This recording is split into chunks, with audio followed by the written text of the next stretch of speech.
everybody. Welcome to the I'm Clifford Today show. I am Clifford today, and you're not, and this guy's not. We've got Nick Gundy in the house with us today. Yeah. Nick, how's it going? Well, it's been super hot. Doing It oak. has,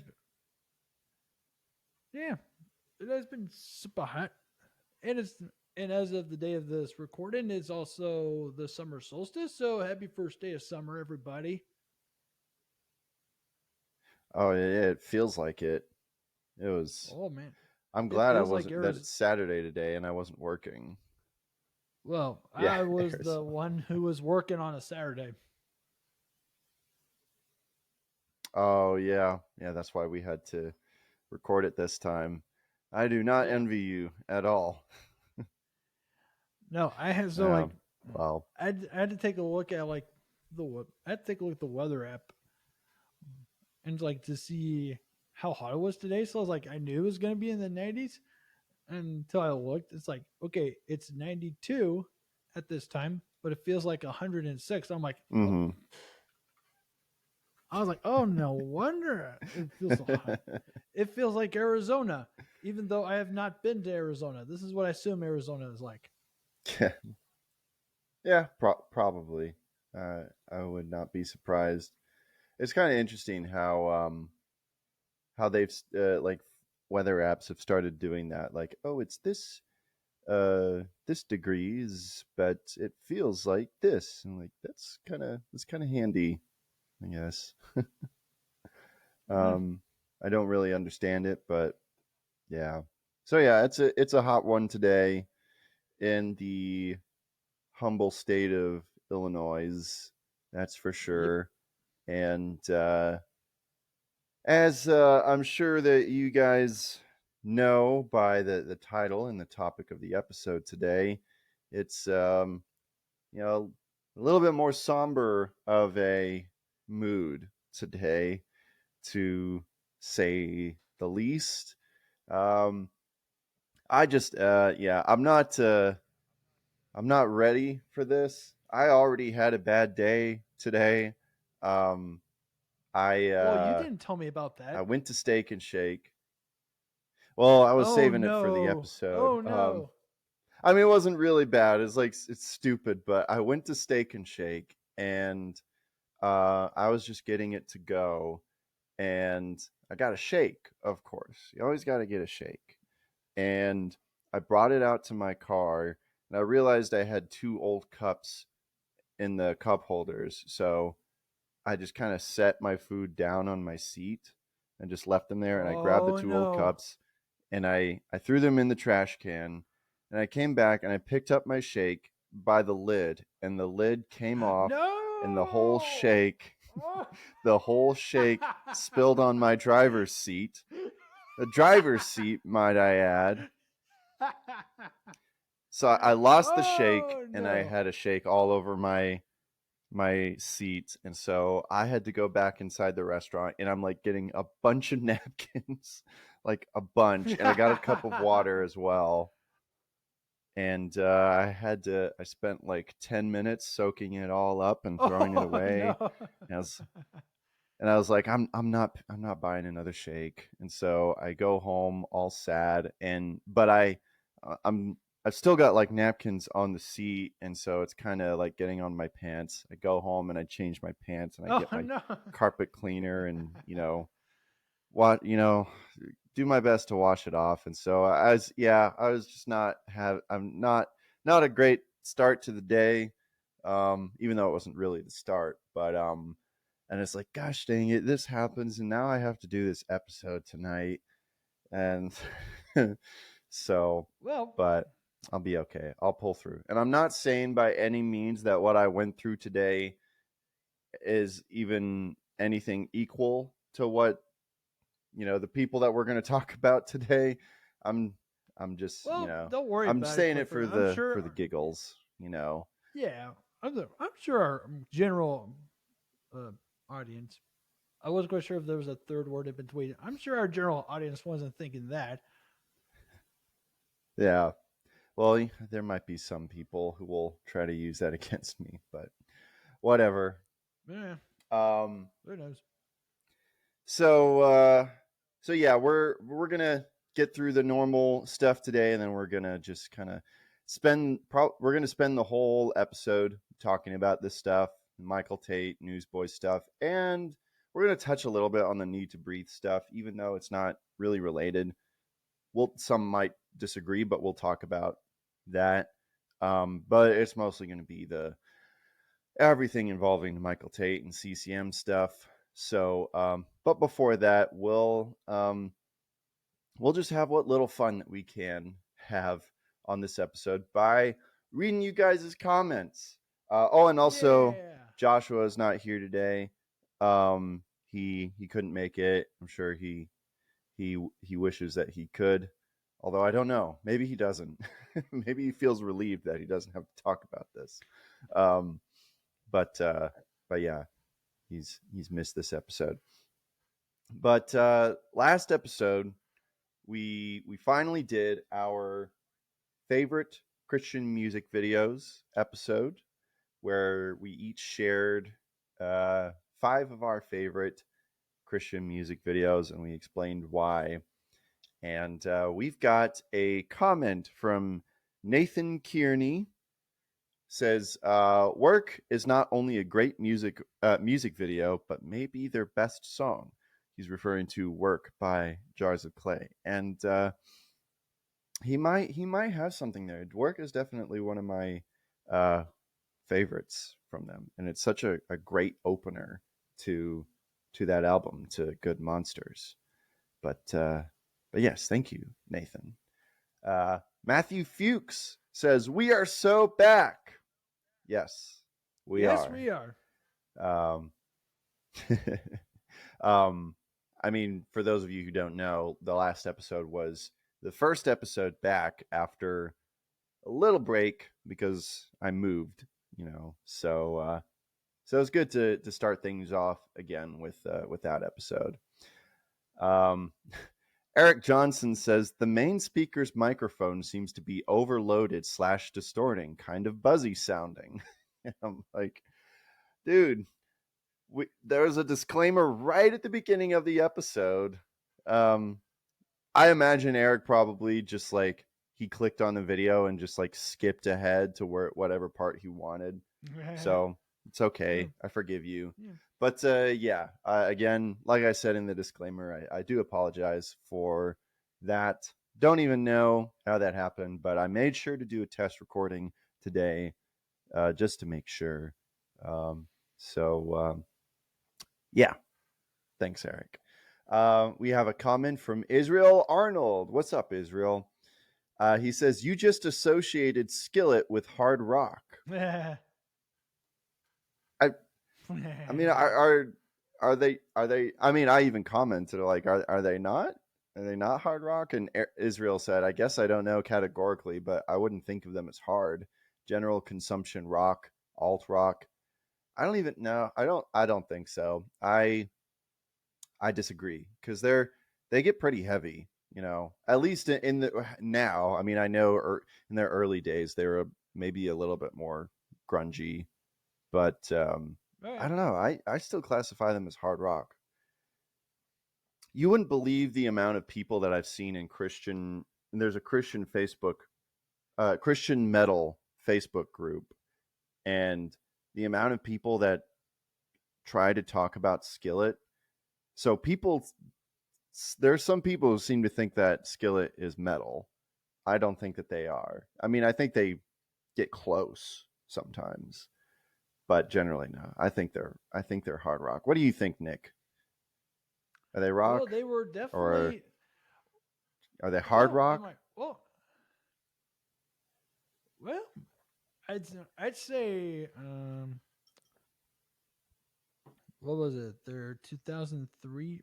So I would say from their 2003. Well, guys, you need to correct me in the comments. I'm forgetting when they released it.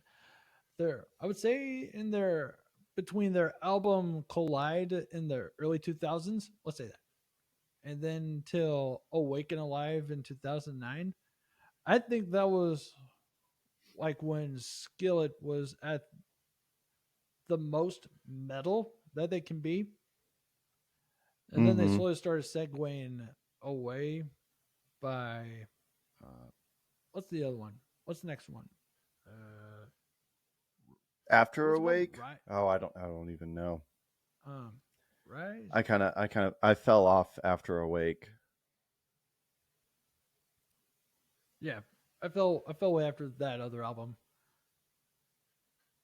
But Okay. I will say that at least Skillet was a great segue band for me to dive into heavier metal music during my high school years. Sure. So I think same for me. I bring was me into listening 3 days. to Skillet and Red around the same time, and then I jumped over to metal from them. So So yeah, Red, I yes, would agree. they are a metal band.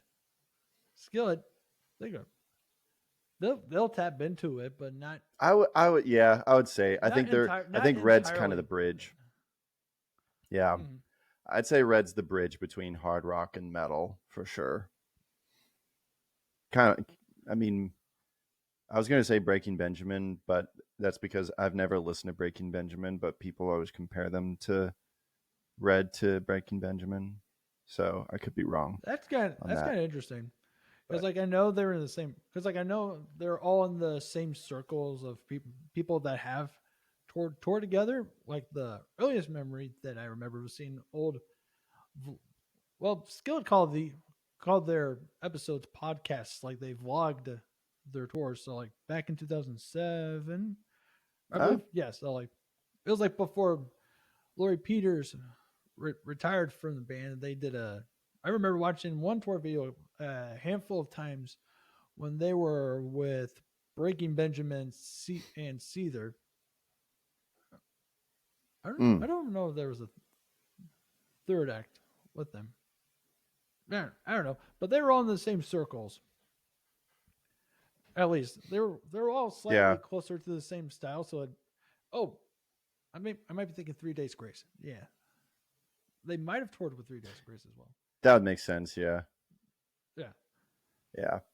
Not yeah. surprised. So, yeah, and Whatever. then you mentioned a Christian metal Facebook group. So, like, it reminded Mm-hmm. me back when I was in high school. When I was in high school, when I was just getting into it, I found a Christian metal Facebook group page as well. I don't even remember what the title was. Like, I was Facebook friends with at least one member, and then for however long a time, we we did a little Bible study in the Messenger group chat for a period of time. So it was like, oh yeah, I remember doing that Hmm. back in the day when I was a bit fresh on Facebook. Nice. Yeah, no, this is just it's just a Facebook group literally just called Christian Metal, and I think it's the most popular one that you search up. So it could be the same Yeah. one. Who knows? Shout out to all my Christian metal dudes. I joined that group. I mean, just a little bit of honesty here. I joined that group so that I could promote the As I Lay Dying video series that I was doing. Yeah. So I thought that it would be appropriate there. And they came through. They were the, when it first came out, it was the first like big they were the big audience that was very receptive to it. And ever since then those videos have done very well. I will have to do some sort of update on those though. Um, but yeah, shout out to the Christian metal community. Even though some of you think that Skillet is metal, and they're not. Yeah. Well, anyways, Ready? Are you that's ready to rip that's off the that. band-aid? That's the comments. Yeah, it's funny you should say that. I was thinking of that term myself earlier today. We are well, not literally, It's but your we are metaphorically ripping off the band-aid to look at this big and gaping wound in the CCM industry. Um, um, yeah, so Okay. I guess before we jump into it, um, everything okay, Nick? Yeah, you're good. Yeah, you're good. I was just trying to figure out if I had a pen lying around. So at least as we're going, Oh, at okay, least as we're going along, I'm gonna try to write down all my thoughts as we go along with it, just in case I okay, forget, and I can address. Then I can address it. sure, that's a good idea. And I do apologize. There does seem to be some sort of lag today, so bear with us, as we get through this. And I apologize in advance, Nick, if it seems like I'm interrupting you. I'm not. Yeah, we're just So a bit laggy. say yeah, just a little bit. So yeah, we first addressed when these allegate when the rumors came out, a few months ago. We talked about it in depth, and at the time it was just rumors, but when Michael Tait left and all of that, and things have changed drastically since then. In fact, I know that episode has actually done really well. All once this like became big At news, least recently, everyone was searching things up. Yeah, yeah. and then Just everybody started recently, coming in people at are once. finding that video from like 2 or 3 months ago. Yeah, and Yeah. then a lot of people were treating it as if it was a new video. It's like, look, it's like three months old. We didn't have all the information. And they're doing the same thing. They're finding like the post I made on Facebook when I posted the episode, and people are commenting on that. So not that we don't appreciate your comments, but yeah, that episode has blown up. So we'll see how well this does. Not that we're not chasing numbers. I'm just curious. I'm speaking my curiosities out loud. So a lot has changed, of course, and we didn't want to. Well, initially I did. I thought that we should make a video right away, and Josh was like, let's wait a bit. Like when the news first broke out, it's like we got to talk about this, and it's like, no, let's just wait. And Josh was like, plus I don't really want to. So like, yeah, fair enough. And uh I'm glad we waited as long as we did. I mean, we also just, with the bi-weekly schedule, we are kind of forced to wait as long as we did as well. um but even after the initial news broke out, it just seemed like one thing after another was coming out, and so it's good that we waited. I mean, there's probably a lot more that's yet to come out. um but I think right now we have a good amount of information to be able to uh address these things. And also, just a disclaimer, we we don't know everything. So, feel free to correct us in the comments, but just know that, we're probably going to get some things wrong, but I think we've got like mostly everything. Most of my information is coming from from the Roy's reports and such. So we're doing the best that we can. And, this is, you know, extremely sad news, and it's been very difficult for me as someone who um you know who is invested in the Christian music industry and has a great love for it. uh Someone who is a grew up with, ever when I was a kid, and growing up, I was a huge fan of the Newsboys, and still love all their, well, not all their stuff, all the old stuff. And so it's hard for me to see the Newsboys attached to all this. And just as someone who did have a great respect for Michael Tait, being a DC Talk fan. So so I excuse me if if I'm seeming a little down. I mean, that's a stupid thing to say because like this is not just about Michael Tait. It's about the victims, the alleged victims as well. But I'll probably explain, but like I have reason to believe that a lot of these testimonies are true, just in my personal opinion. But At least by this anyways, point. That's like this is yeah. also kind of like their.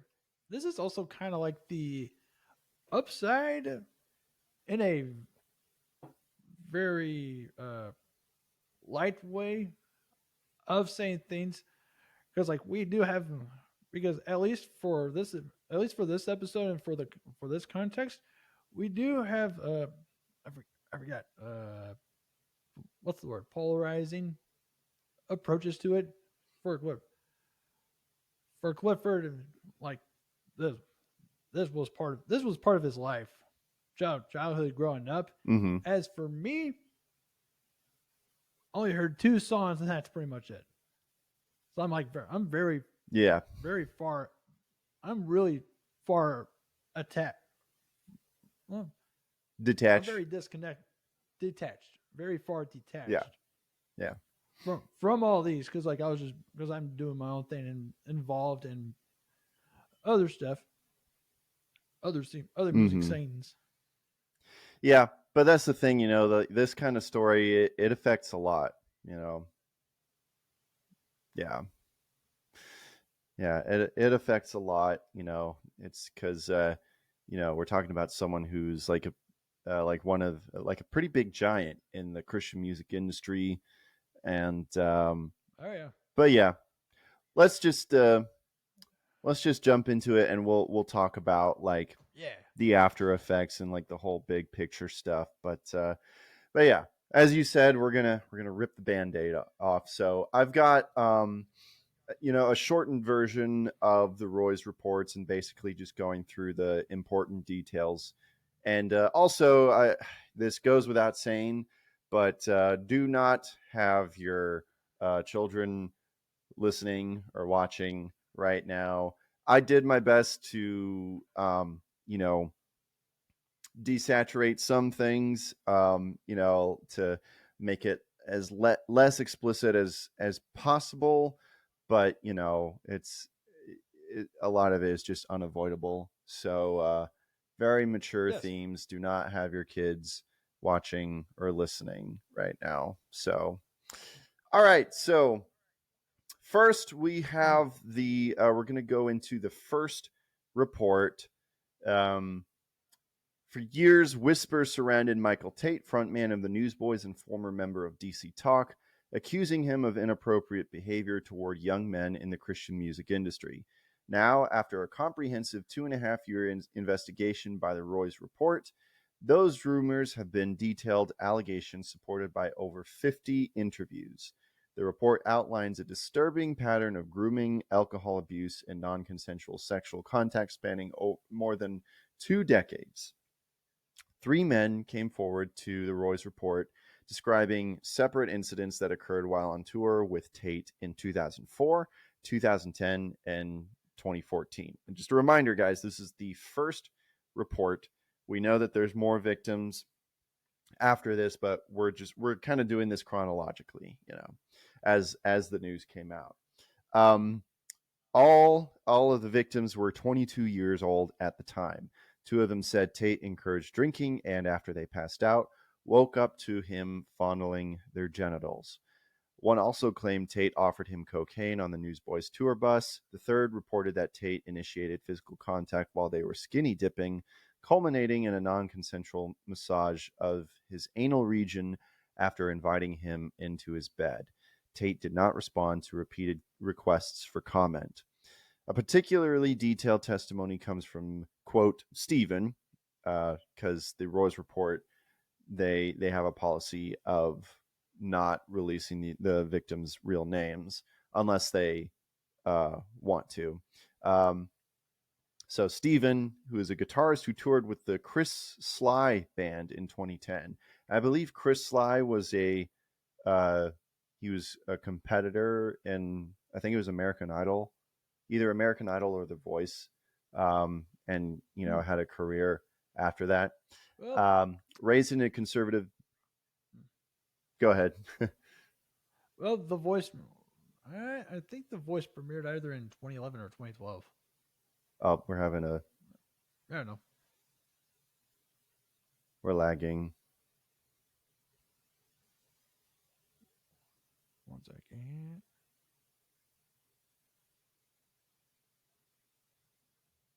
You said you think it was The Voice? Yeah, which premiered later. Okay, gotcha. Okay. Okay. Anyway, Well, that's so. So he was a member of the Chris Sly band. Um, Raised in a conservative missionary family, Stephen idolized Tait, especially as a lifelong DC Talk fan. When the Sly Band opened for the Newsboys that year, Stephen caught Tait's attention. After the tour, Tait reached out and invited Stephen to spend time together socially, eventually forming a fast friendship. Tait would take Stephen to bars and upscale restaurants, paying for expensive meals and drinks, which deeply impressed the young, financially struggling musician. The situation escalated in early 2011 when Stephen accepted an invitation to Tait's Brentwood mansion. After drinking heavily at Tait's encouragement, Stephen began to feel sick and disoriented. Tait had him lie down, offered to give him a foot massage, and, while Stephen was unconscious, allegedly kissed and fondled him. Stephen awoke to Tait touching his genitals and kissing him on the mouth. Frozen and unsure of how to respond, Stephen eventually moved away, prompting Tait to stop. He left early that morning before Tait's housemates were awake. Stephen shared part of the incident with his bandmates, including that Tait had given him a massage. At the time, the story became an inside joke among the band, a response that Stephen now says made him feel isolated and silenced. He only told his girlfriend about the full extent of the encounter.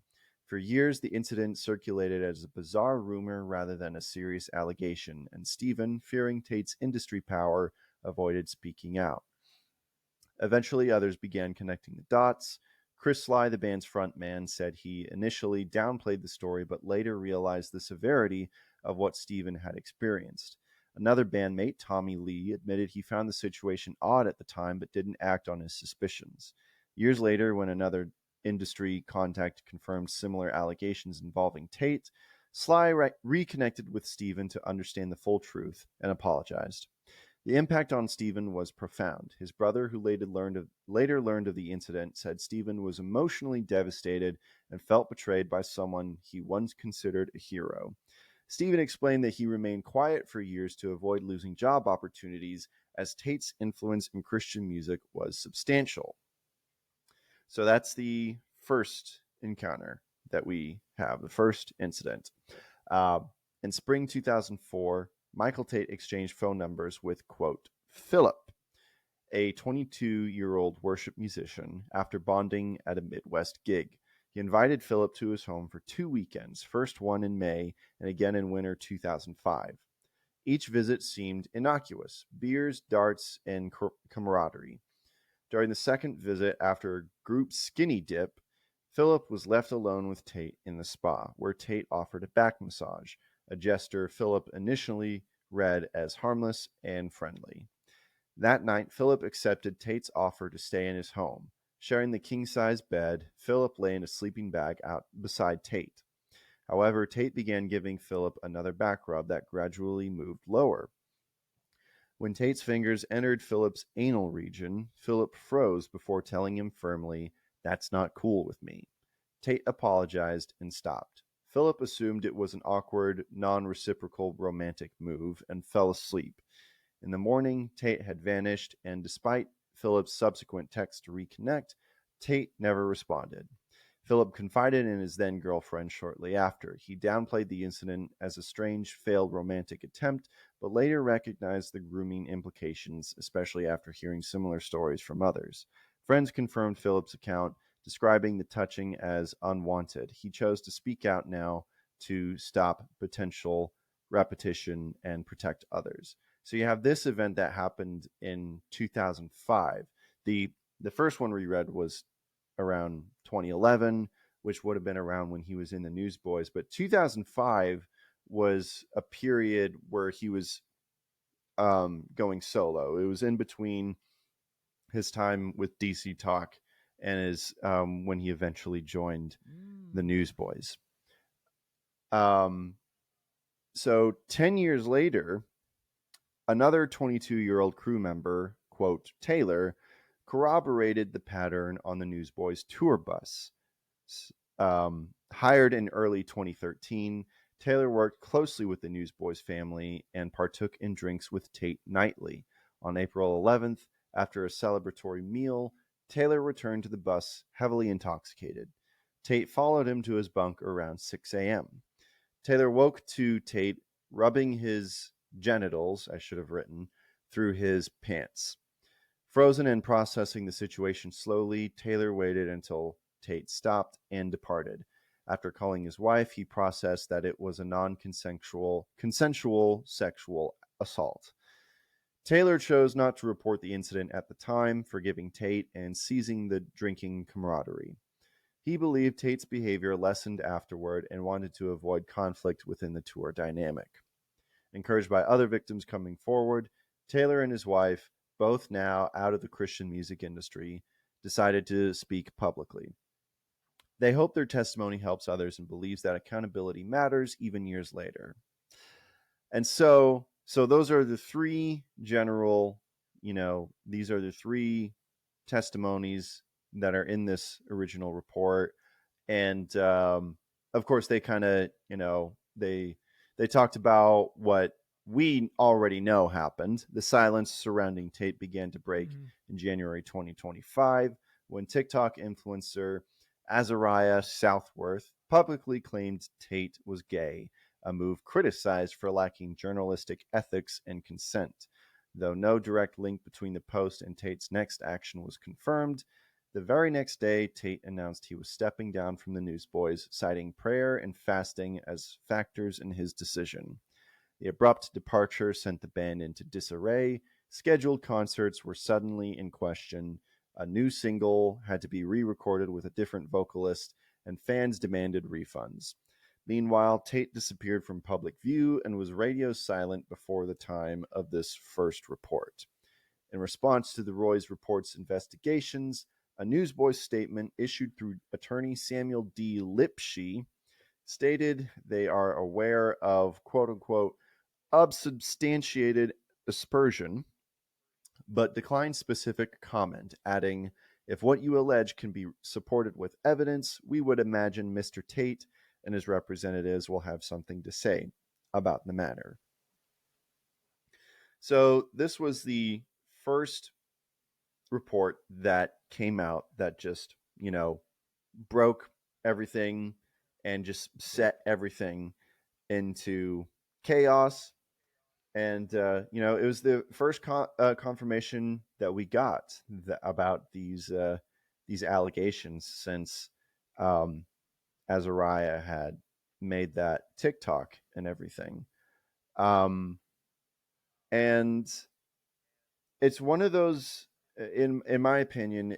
I mean, I remember thinking at the time, because I was incredibly disheartened. It's one thing to hear someone give allegations, and it's like, we hear those sorts of things all the time. People cry wolf Right. a lot and end up getting people in trouble. um, but the reason why these testimonies seemed a lot more solid was because um, there were other witnesses involved that could corroborate these stories. Maybe they Mm-hmm. weren't there at the scene, but they knew the person around this time, and they had told him this story those many years ago, which makes it unlikely that these were stories that they just made up. Um, and there are text messages involved as well, um, that are easily you know searchable, and you can look them up. So that's what made these testimonies a lot more believable. um, and it turns out that they were true. But we'll get into that first. I mean, I don't know. For I guess before we do it, was there any remarks about that, Nick? Hmm.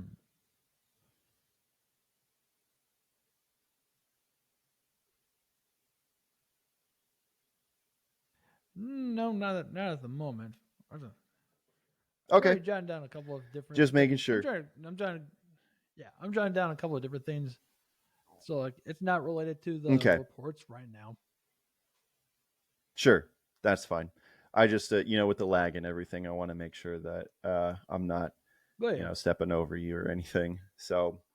Um, so yeah, this report breaks out, and I didn't write this down, but I remember there being some doubts because it was coming from the Roy's report, which some people have, they're skeptical about because of previous reports that they had made in the past.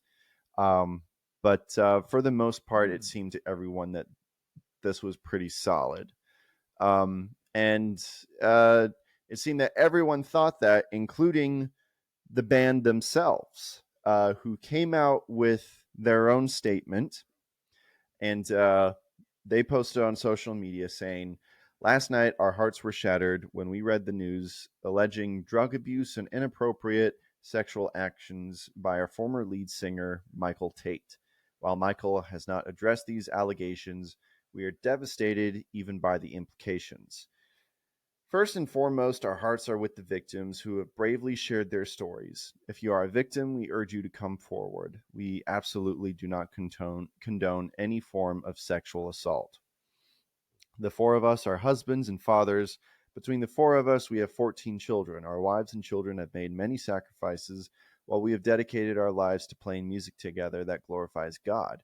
We are horrified, heartbroken, and angry at this report, and in many ways, we feel as if we and our families have been deceived for the last 15 years. When he left the band in January, Michael confessed to us and our management that he had been living a double life, but we never imagined that it could be this bad. Um, oh, did I accidentally leave something out? I don't know. I might have missed something in the when I copied and pasted it, but yeah, they signed it. Jeff, Jody, Duncan, and Adam, which a lot of people have criticized. They've thought it was weird that they had to mention their husbands, their wives, and their kids. Is kind of seems a little unnecessary, but whatever. It was like That's kind of it like was the first overstretching it. confirmation that we. Over it Yeah, was it's like like yeah, it kind of seems like it was like over now I'm forgetting words again, guys. I'm sorry. Blech. it's okay. So It's been a long maybe day you're for you. thinking of yeah yeah, you're right. I've been sorry guys. I've been down in the heat. So maybe you're thinking of that one Instagram comment. I know Tuned Up Lounge shared about it. So it's like or like somebody said, oh, might have been somebody from a metal band, a Christian metal band, where they said something like, so like 15 years you guys didn't get a clue like any of this is going on. Yeah, yeah, and we'll Like we'll talk about so it's that. like We'll talk about those yeah, those are kind of things we'll get to later. And it's just like, what? yeah. You know, I mean, yeah, it is a lot. It is a thing that a lot of people are saying, but yeah, we'll come back to that about like what did the band but know, what did anyone know for that matter. But uh, on top of that, Adam Ag, like he left a comment on the Facebook post saying, "This is the truth from mm, the King himself, for there is nothing hidden that will not be disclosed, and nothing concealed that will not be made known or brought out into the open." It's from Luke chapter 8, verse 17. This applies to everyone and everything. And I think I had seen Adam make a couple other posts somewhere else, but I had forgotten where they were, so I didn't have them for you guys today. So yeah, had that whole official statement from the band, and then and everyone's talking about it, and days later, Michael Tait breaks the silence. Um, basically, breaks the silence after 6 months, basically after leaving the band. Um, and he came out with his own confession. and we'll just go ahead and just read through it. It Mhm. says recent reports of my reckless and destructive behavior, including drug and alcohol abuse and sexual activity, are sadly largely true. For some 2 decades, I used and abused cocaine, consumed far too much alcohol, and at times touched men in an unwanted sensual way. I am ashamed of my life choices and actions and make no excuses for them. I will simply call it what God calls it: sin. I don't blame anyone or anything but myself. While I might dispute certain details in the accusations against me, I do not dispute the substance of them. When I abruptly left Newsboys in January, I did so to get help. I was not healthy, physically or spiritually, and was tired of leading a double life. I spent 6 weeks at a treatment center in Utah, receiving help that may have saved my life from ultimate destruction. I've been clean and sober since, though I still have lots of hard work ahead of me. I'm ashamed to admit that for years I have lied and deceived my family, friends, fans, and even misled my bandmates about aspects of my life. I was, for the most part, living two distinctly different lives. I was not the same person on stage Sunday night that I was at home on Monday. I was violating everything I was raised to believe by my God fearing dad and mom about walking with Jesus, and was grieving the very God I loved and sang about for most of my life. By His grace, I can say that for the past 6 months, I have lived a singular life, one of utter brokenness and total dependence on a loving and merciful God. I have hurt so many people in so many ways, and I will live with that shameful reality the rest of my life. I can only dream and pray for human forgiveness because I certainly don't deserve it. I have even accepted the thought that God may be the only one who ultimately and completely forgives me. Still, I want to say I'm sorry to everyone I have hurt. I am truly sorry. It is my hope and prayer that all those I have hurt will receive healing, mercy, and hope from the merciful healer and hope giver. Even before this recent news became public, I had started on a path to health, healing, and wholeness. Thanks to a small circle of clinical health professionals, loving family, caring friends, and wise counselors, all of whom saw my brokenness and surrounded me with love, grace, and prayer. Sin is a terrible thing, taking us where we don't want to go, keeping us longer than we want to stay, and costing us more than we want to pay. I accept the consequences of my sin, sorry, and am committed to continuing the hard work of repentance and healing. Work I will do quietly and privately, away from the stage and the spotlight. To the extent my sinful behavior has caused anyone to lose respect or faith or trust in me, I understand, deserve, and accept that. But it crushes me to think that someone would lose or choose not to pursue faith and trust in Jesus because I have been a horrible representative of Him. For He alone is ultimately the only hope for any of us. King David's prayer of repentance in Psalm 51 has been my prayer this year. Have mercy upon me, O God, according to your loving kindness. Blot out my transgressions. Wash me thoroughly from my iniquity and cleanse me from my sin. For I acknowledge my transgressions, and my sin is always before me. Create in me a new heart, O God, and renew a steadfast spirit within me. And that was it. So, yeah. And So, what are go your ahead, personal Nick. thoughts? Yeah. So, what are your personal thoughts on Michael Tait's Facebook confession? Well, I'll just say what I thought from reading at the time that I read it, and what a lot of people thought. It was one of the best gosh darn confessions I had ever heard from anyone. Like any admission of guilt from, like, especially of like a Christian celebrity, it was the one of Yeah. the best that I'd ever read. And I get there was something, and yeah, everyone was saying this. Like even Todd Friel on Wretched Radio, um, Yeah. who doesn't care about this kind of stuff, of course. But of course, this newsboy story, came across. him and he had to address it. Even he said, he was like, this is a great confession. But there was something in the, I mean, well, I'll Something. talk about like what's so great about it. Um, Yes. is that he offers no excuses at all. He puts all the blame on himself. And I liked that line in there. I will simply call it what God calls it, sin. And I don't blame anyone or anything but myself. And it was just honest. And most public confessions or apologies, whatever, that we hear from celebrities, they offer excuses and they don't fully take the blame for themselves, yada yada yada. But there was none of that. And the thing that sealed the deal for me, that just made this, that just sold it to me, was the fact that he was saying that he was going to be working on his repentance and healing and do it quietly and privately away from the stage and the spotlight.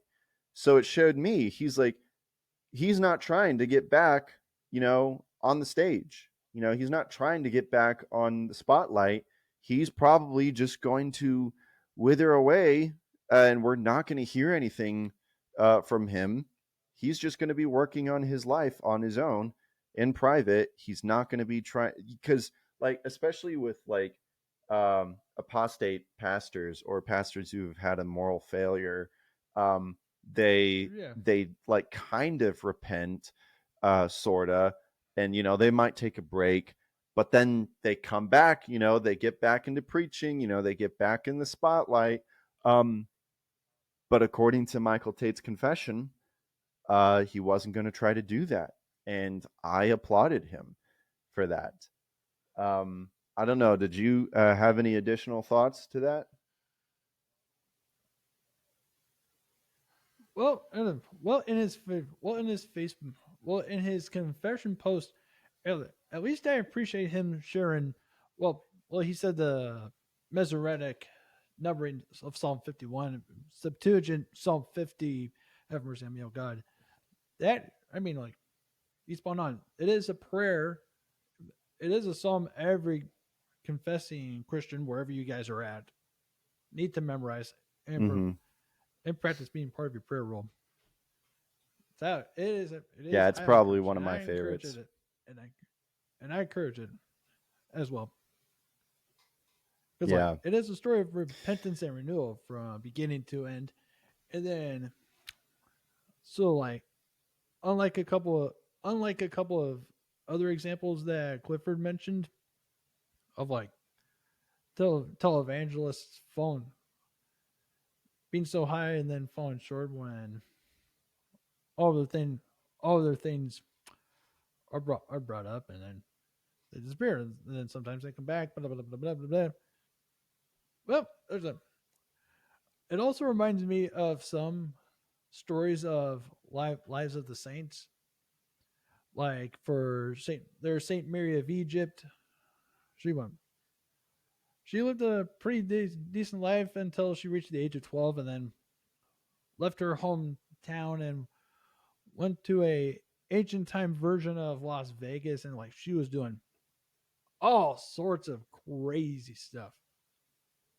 Mm-hmm. Like she literally threw her body to the masses until she encountered, what was it? The true, I think it was a procession of the true cross in the church, and then like she wasn't able to get in because like there was a invisible barrier. So she prayed to the Hmm. Mother of God, the Holy Theotokos, to help her enter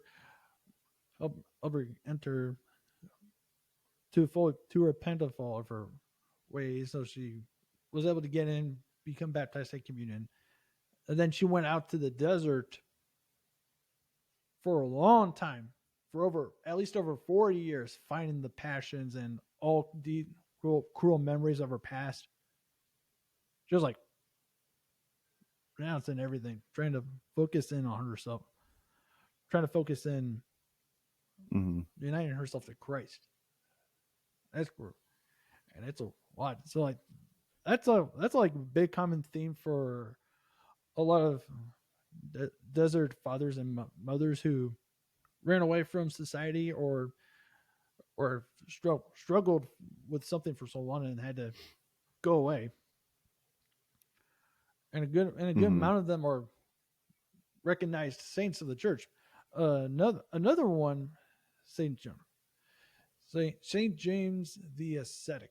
That's one of my friend's patron saints, and his they'll like do it, and then also do a summary story. He was a very, as the name suggests, a very ascetic man. So there was one. So he so there was a family that came to him because their daughter was possessed. So he was he was able to, and I'm probably getting this story wrong. I'm just trying to do what I remember. Disclaimer. You're good. So I'll do some corrections later, if maybe. And at a, so at some point, without any details, yeah, he he went off the deep end. It was pretty bad. And then he recognized, and after that he was pretty mortified. And then he had to go, and then he had to go away again, start over, and do a really big, thorough repentance. And then, Mm-hmm. he as well is also a recognized glorified saint in the Holy Orthodox Church. So, so in summary, it's all based on intentions. We don't have to know anything and everything, but we all but we have Michael Tait shares another good example of, oh yeah, I suck. I know I'm not doing good, so I need to fix that. And I was also listening, and I was catching up on my daily Bible readings, and got started on the book of Nehemiah, one of the books, and in the and the and then the priest shared four step, well, overarching three steps, but like added a fourth one to turn our lives around. He added this. He first The initial three are sorrow, repentance, and action, and he added a fourth one as like a first step in order to turn our lives around and keep turning towards God. We need to have awareness of our sins, have sorrow. Mm-hmm. Oh, confession. Yes, there's it. The four steps of repentance is awareness, sorrow, confession, and action. Those are things that those were my takeaways from the readings today.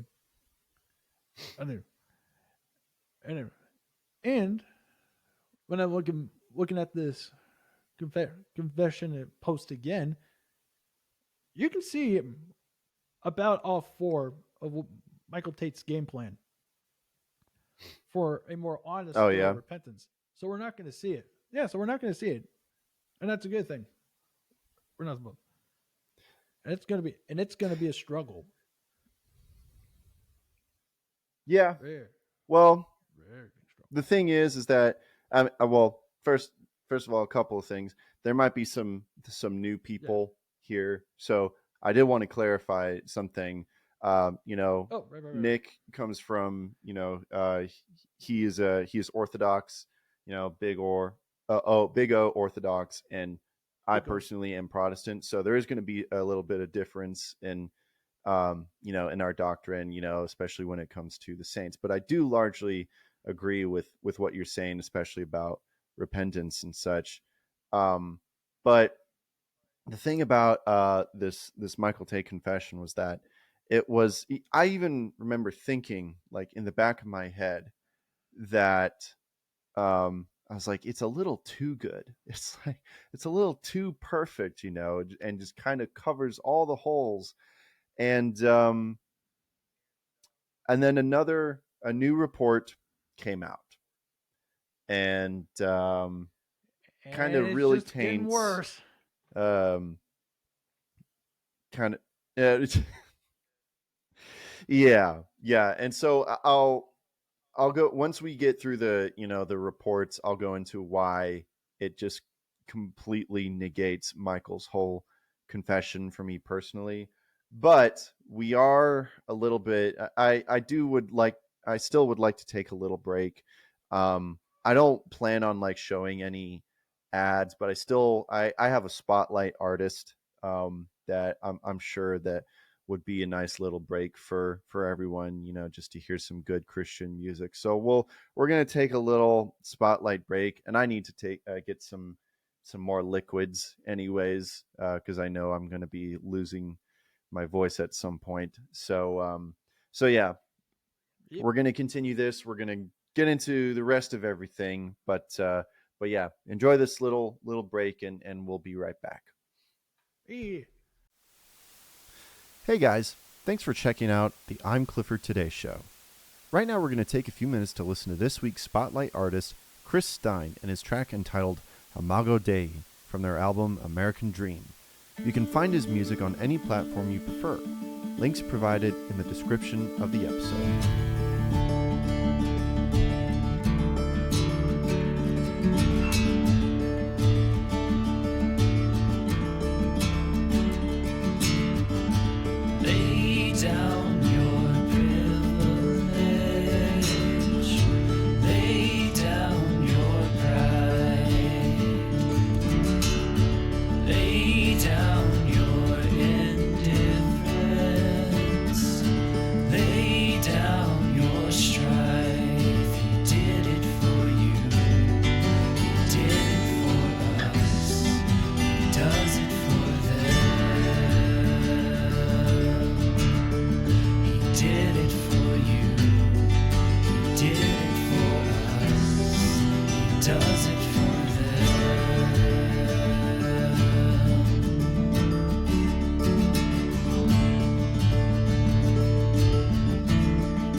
If you're a Christian artist and would like to hear your music in the Spotlight segment, go to the link in the description and fill out the form. And now, back to the show.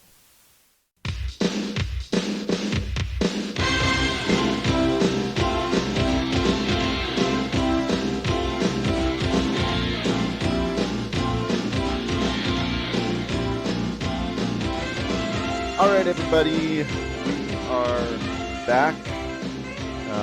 Just getting through this story again. So just to kind of recap what we were talking about last, Michael Tait came out with his little confession that just kind of wowed everyone. And at the time, it was like, okay, this it's pretty bad what he did, but it's good that he's on the road to repentance and recovery and healing. And if justice is done, then that's fine. He'll pay for the consequences of his sins, but at least he's doing his best to be right with God. And maybe and that'll be that. Even if I was thinking, like, even though there might be more victims or whatever that kind of report the same thing, um he's already technically confessed to it, so that's fine. But however, an article from the Guardian came out, and um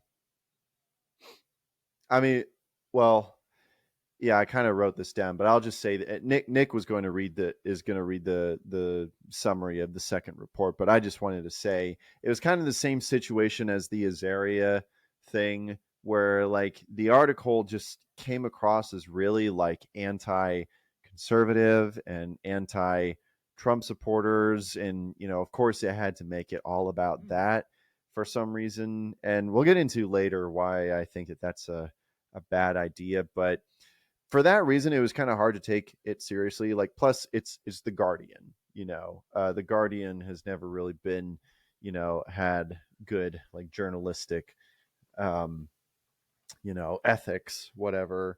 And it does turn out that the guy who wrote the article, I forget his name, but he is very much against Christianity, basically, and is not really interested in any sort of, you know, um, he just wants to see it all burned to the ground. So that's why it was hard to take it seriously. But the Roy's report did kind of come. They came out with this second report corroborating basically everything the Guardian had said. Um, and it was just to say the least, it was a punch to the gut, because these were new uh, this was something that was not on, had nothing to do with Tate's confession. Um, so, Nick, why don't you just go ahead and read it? Sure. So in the second report it shares. Not long after this, the Guardian issued their own report that had additional information and especially damning testimonials from new alleged victims.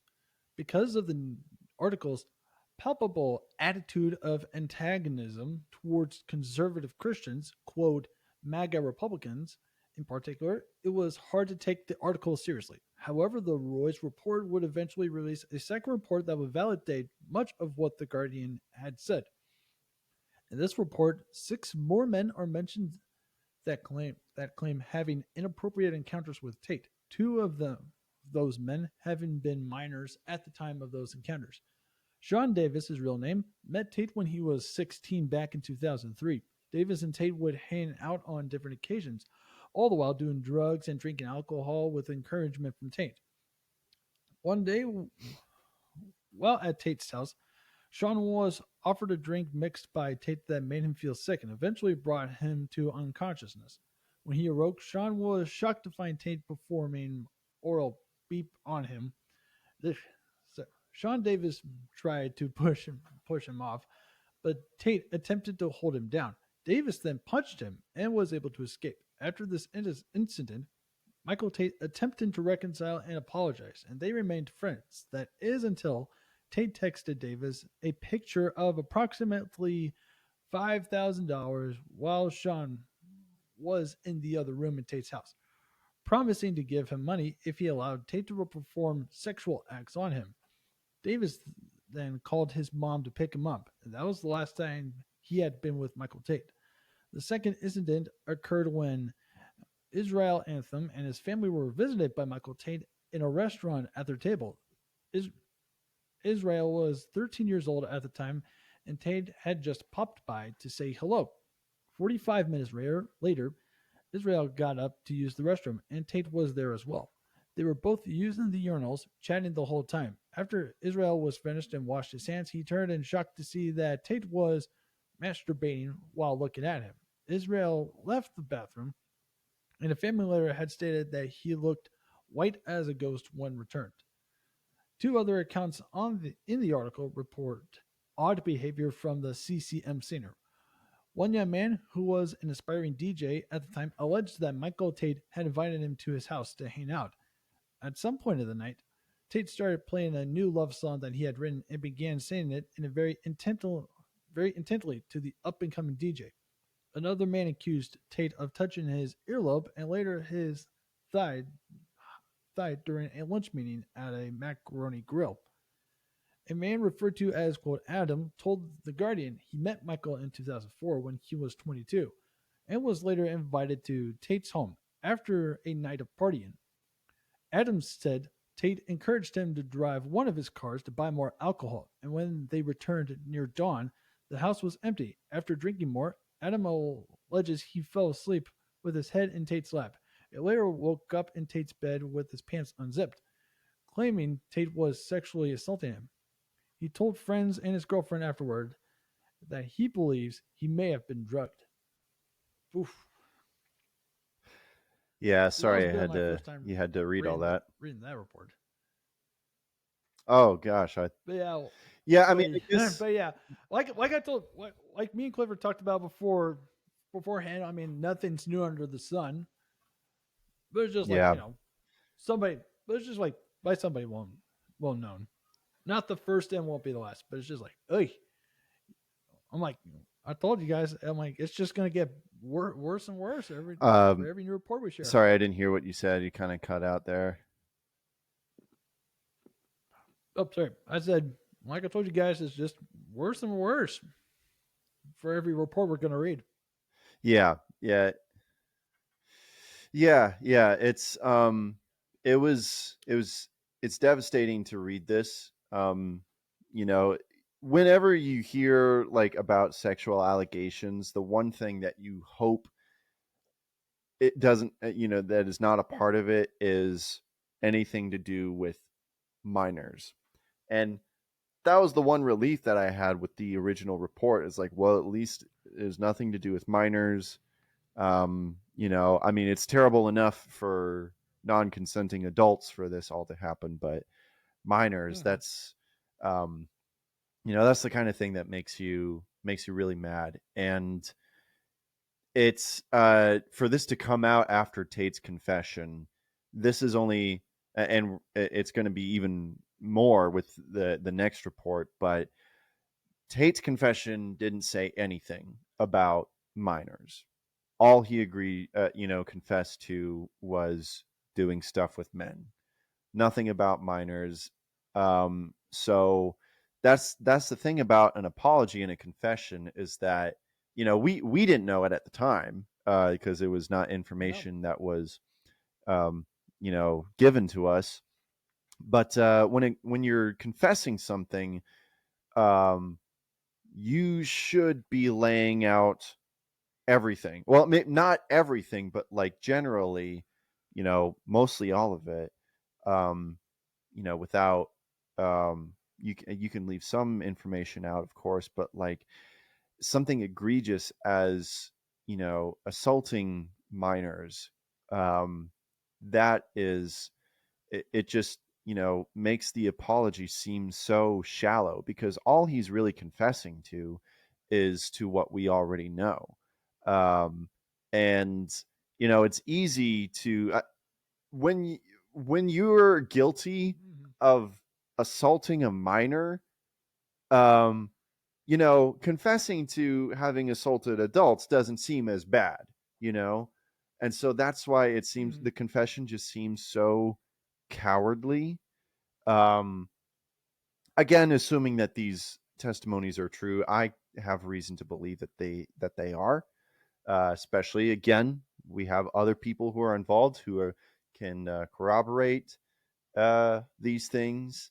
So, so yeah, and that's just one of them, and it's still. I mean, I don't know if it gets worse, but it's just like, bad after bad with this next report, and Yeah. this next report was very, very detailed. So it's a long one to go through, but All right, everyone, take a this one was deep breath. especially, It's gonna be bad. yeah, yeah. This one especially since this was especially a punch to the gut. Not, I mean, it's terrible enough to hear about minors, but this one had we actually have video evidence, um, which I don't know if you've watched it, Nick, but we won't be showing it on the episode, of course. But this Yeah, I information decided to. is Yeah, I decided to ditch that okay. part because I'm like, all right, yeah, that's a bit too much for me.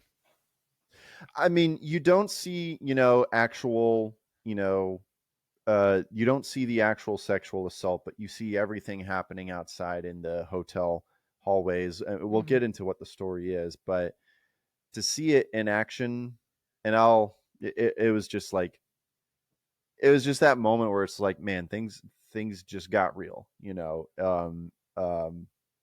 like everything that everyone has been saying, like it just feels true, and it was just really devastating. But we'll get into it, and this is very recent. Well, I guess 10 years ago, 2014 doesn't seem all that long ago, but in December of 2014, a young woman, mind you, Tate's confession only said things having to do with men, not minors, not women, but a young woman identified by the Roy's report as Nicole says she was sexually assaulted by Newsboys lighting technician Matthew Brewer while former lead singer Michael Tait was present in the hotel room. Nicole, then 23, was on staff with Pulse Evangelism during a 12-city Christmas tour featuring the Newsboys.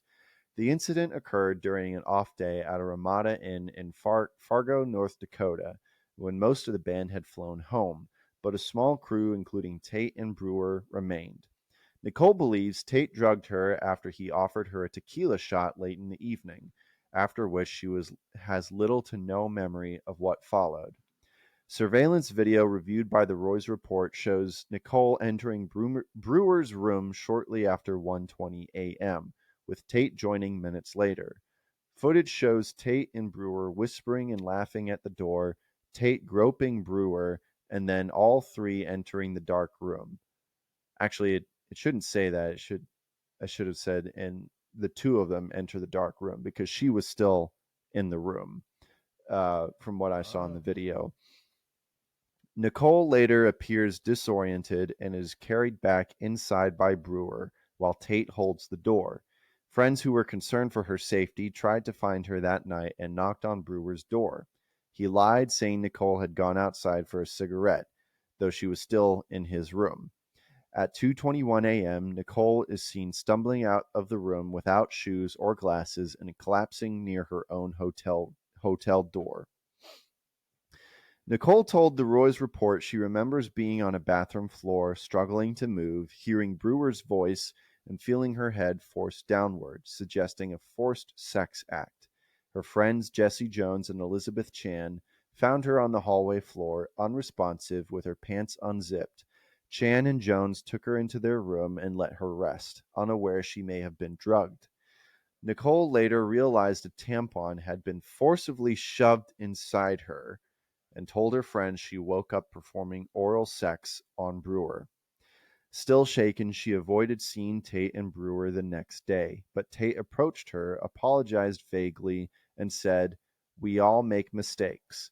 He admitted to being in the room, saying, "Of course I was turned on."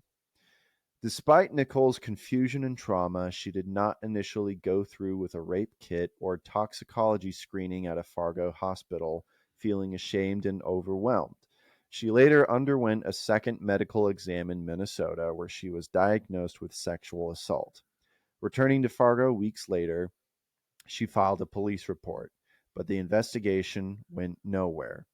Nicole and others involved say the detective showed little interest and incorrectly documented the case, confusing names and ultimately concluding the interaction was consensual, despite her testimony and surveillance footage. Nicole wasn't alone in raising red flags. Friends Chan and Jones, along with drum tech Jack Campbell, um, who, by the way, is related to Wes Campbell, um, the band's manager, and Steve Campbell, who is their road tour manager. So, friends Chan and Jones, along with drum tech Jack Campbell and lighting apprentice Zek Germanis, that's just how I'm going to pronounce it. It might be wrong. All recalled events that aligned with Nicole's account. Campbell, who walked into the room briefly that night, was visibly shaken and later told Germanis he had seen Tait watching Brewer and Nicole, quote, having sex. When confronted, Campbell allegedly said he had been told not to talk about the incident. When Pulse leadership, including Matt Best and founder Nick Hall, learned about the assault, they met with Tait and Steve Campbell, the Newsboys' longtime tour manager. Tait admitted to being present but claimed he did nothing, while Steve Campbell allegedly minimized the situation, saying, quote, kids will be kids, and hinted that cleaning up messes was part of his job. He also warned Pulse staff not to meddle. Despite the video and multiple witnesses, Brewer remained on tour and continued working with the Newsboys for years. His last known credit with the band was producing a 2021 video that received a Dove Award nomination. Newsboys management now claims they were unaware of any allegations until June 12, 2025, despite multiple witnesses and internal discussions dating back to the incident. A statement issued by the band said they are launching an internal investigation and may take action against anyone still affiliated with the Newsboys who is found responsible. Steve Campbell, who does not officially hold a position within Newsboys Inc., is among those under scrutiny. Michael Tait had already admitted to predatory behavior days earlier, following a report by the Roy's Report and a Guardian article where 9 men alleged sexual misconduct harassment. Oh yeah, that's we already know about that. Though Brewer has denied the assault, claiming the encounter was consensual, Nicole maintains she was in no condition to consent and that her story deserves to be heard. Nicole says her goal in coming forward is not to ruin lives, but to protect others. She says, my hope, prayer, and intention from the first day I called the police is not to tear down the Christian music industry, she told the Roy's Report. I've worked in the industry for 12 years and can guarantee there are good people, but I'd love for the Newsboys to admit they were wrong. What if I was your daughter?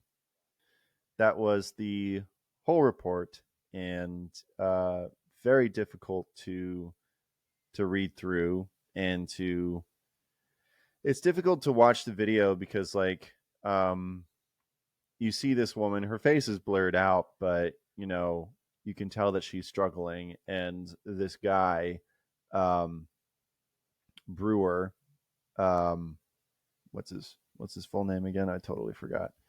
Oh, I don't remember. Matthew Brewer.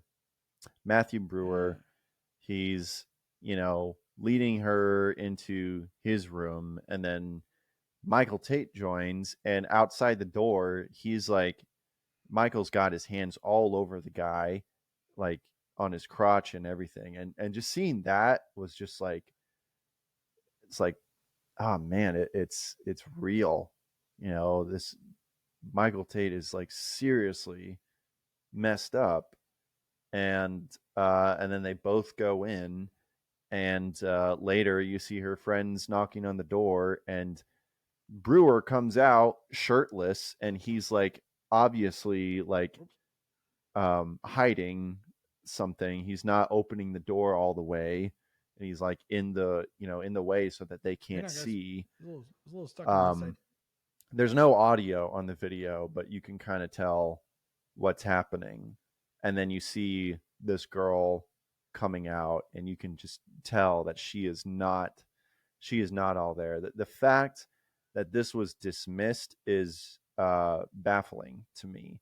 Um, so truly, truly disgusting. And again, Michael Tate's confession said nothing about um, drugging women and allowing them to be raped by some other guy, for him to watch. Um, so yeah, truly disgusting. Um, Nick, I don't know if you, what were your thoughts, your reactions? Yeah, just yeah. I was telling Clifford.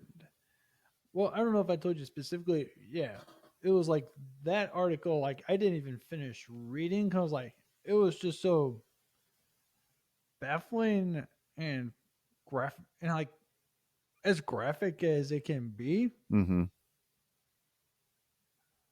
coming from somebody Yeah. like that. And it's like I was like I shouldn't be surprised, but I was like I was pretty surprised and like ooh and like I knew if I Yeah. were I knew like the level of discomfort and the other jarringness. If I did watch those videos, it would just be a nail in the coffin. Where I was like, yeah, that's like can't handle. I was like, I gotta draw a line somewhere. Oh yeah. But yeah, I think that's definitely in that territory for sure. And it's also just like deeply sickening because this story shows that there are others involved, that Yeah, it's not just Michael Tate. There are obviously, I mean, well, for one thing, you've got this Brewer guy who, I think I remember reading in the original report that he's not even like saved. He's not even a Christian. But he's just a lighting director guy, whatever. But you have this guy being disgusting, but you also have Steve Campbell. Uh, Obviously, I mean, according to this report, he's covering up for Michael, and most likely has been for a long time. And we'll talk about the Campbells, Steve and Wes, but yeah, this story, it just showed that Michael Tate isn't the only um, monster. And I also will point out, well, it wasn't. It was mentioned in this original report that they wanted to clarify that the allegations had nothing to do with the other members of the band. Um, this is strictly about Michael Tate and Matthew Brewer and Steve Campbell. So I think that's important to keep in mind. So obviously, with all of this, um, in fact, it was after, I would say, I think it was like after the second report with uh, the miners. After the first two reports, there was already a big, reaction to this, not just from people like us, but people in the industry, and not even in just the Christian industry. We have Haley Williams from Paramore, oh yeah, of all people, um, weighing in on this, which I say of all people, but the truth is that, well, not only did Haley Williams grow up in I guess, a Christian household, or she might have gone to church as a kid. I'm not exactly sure, but she has ties to the Christian music industry. Like when she's Paramore got started big out, ties. they were yeah, when they started out, from what I know, they were playing at Van's Warp Tour and were friends with a lot of the Tooth and Nail bands like Under Oath and all that. Well, I mean, I Oh know for yeah, sure Aaron Gillespie once toured with them as their drummer while their drummer was like in the hospital or something. Um, and of course, Haley Williams has strong ties to Me Without You, having uh, been a singer on some of their tracks actually, and vice versa. Aaron Weiss was from Paramore was on a, I mean, from Me Without You was on a Paramore track. Um, so yeah, close ties. She's not a Christian, but she has those ties. Hmm. And she had a whole statement here. She says, the amount of things I have to say and the amount of people I know who are likely changed forever by this man and by the industry that empowered/enabled him. And no one but the TikToker who broke this story has said a word about Michael Tait needing gay affirming support. Because this is a man whose entire faith identity is built upon a faulty structure of self hatred to please a system that would rather cover up abhorrent behavior for 20 plus years and make money off of it rather than accept that being gay is not the problem. I grew up around this. I am not afraid of any of these people. Most of them have written me off anyway by now. How many stories like this from this very small corner of the music industry will we hear about before we realize that capitalizing on people's faith and vulnerability is the quote unquote sin? I hope the CCM industry crumbles and F all of you who knew and didn't do a darn thing. I bet I've got your number. And by the way, if you're not angry too, then maybe it's time to question why. And there's a lot of things to criticize about that. I mean, I just want to say right off the bat, I get it. Um, I get Yeah. why she's angry. We should all be angry. Yeah. We But know she's the pointing the sentiment. blame. Yeah, exactly. So, uh, no criticism there, but she's pointing the finger at the wrong culprit here. I mean, truthfully, I mean, there probably is a systemic issue that encouraged this behavior or at least allowed it to happen. But she's criticizing the Christian faith, um, particularly. Um, just the At least from my belief. perspective, the Protestant Christian faith. Well, I'd basically any the Christian belief that uh, that is against homosexuality. So that would include both of Or at us. least, yeah. I would say, Yeah. yeah. So she's criticizing that, saying that if at least we were more gay affirming, this wouldn't have happened. Which honestly, I think is kind of abhorrent to say. I believe that the individual is responsible for their own actions. Uh, if an individual does an evil act, we all have a choice to do that, no matter what the system is. And Mm-hmm. and yeah, so I think she's missing the tree for the forest, right there. But Chris Llewellyn, lead singer of Ren Collective, who we've talked about on the show, we've had our differences, um, but he told the Roy's Report that he resonated with Williams' response, calling it a cry for justice. Llewellyn said he's more concerned about the voices that attempt to downplay this than I am about those who would seek to burn down CCM in response. But he added that CCM needs a dramatic culture shift. I want to see an end to the parts of CCM that tolerated and incubated this abuse. I'd gladly see those parts die, he told the Royce Report. But if I'm honest, I'm torn because I also want people to continue to hear good news about a God who loves them no matter what, and to experience the joy of singing about that together. um, and then uh, our old friend Corey Asbury also kind Yeah, of made Corey. he weighed in a little bit on Instagram. He he did a little AMA on Instagram saying nothing is off limits. And someone had asked, "Did you hear/know about Michael Tait before the story was published?" He answered, everyone knew.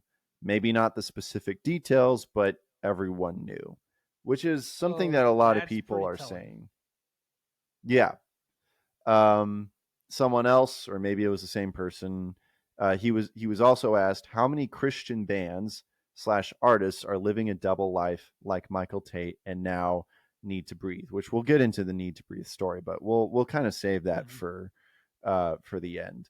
And he answered a lot. A lot of Christian bands and artists are apparently living a double life, and this tracks along, uh, pretty perfectly to, um, Corey Asbury was also on Instagram a while ago, going off on a rant about the Christian music industry.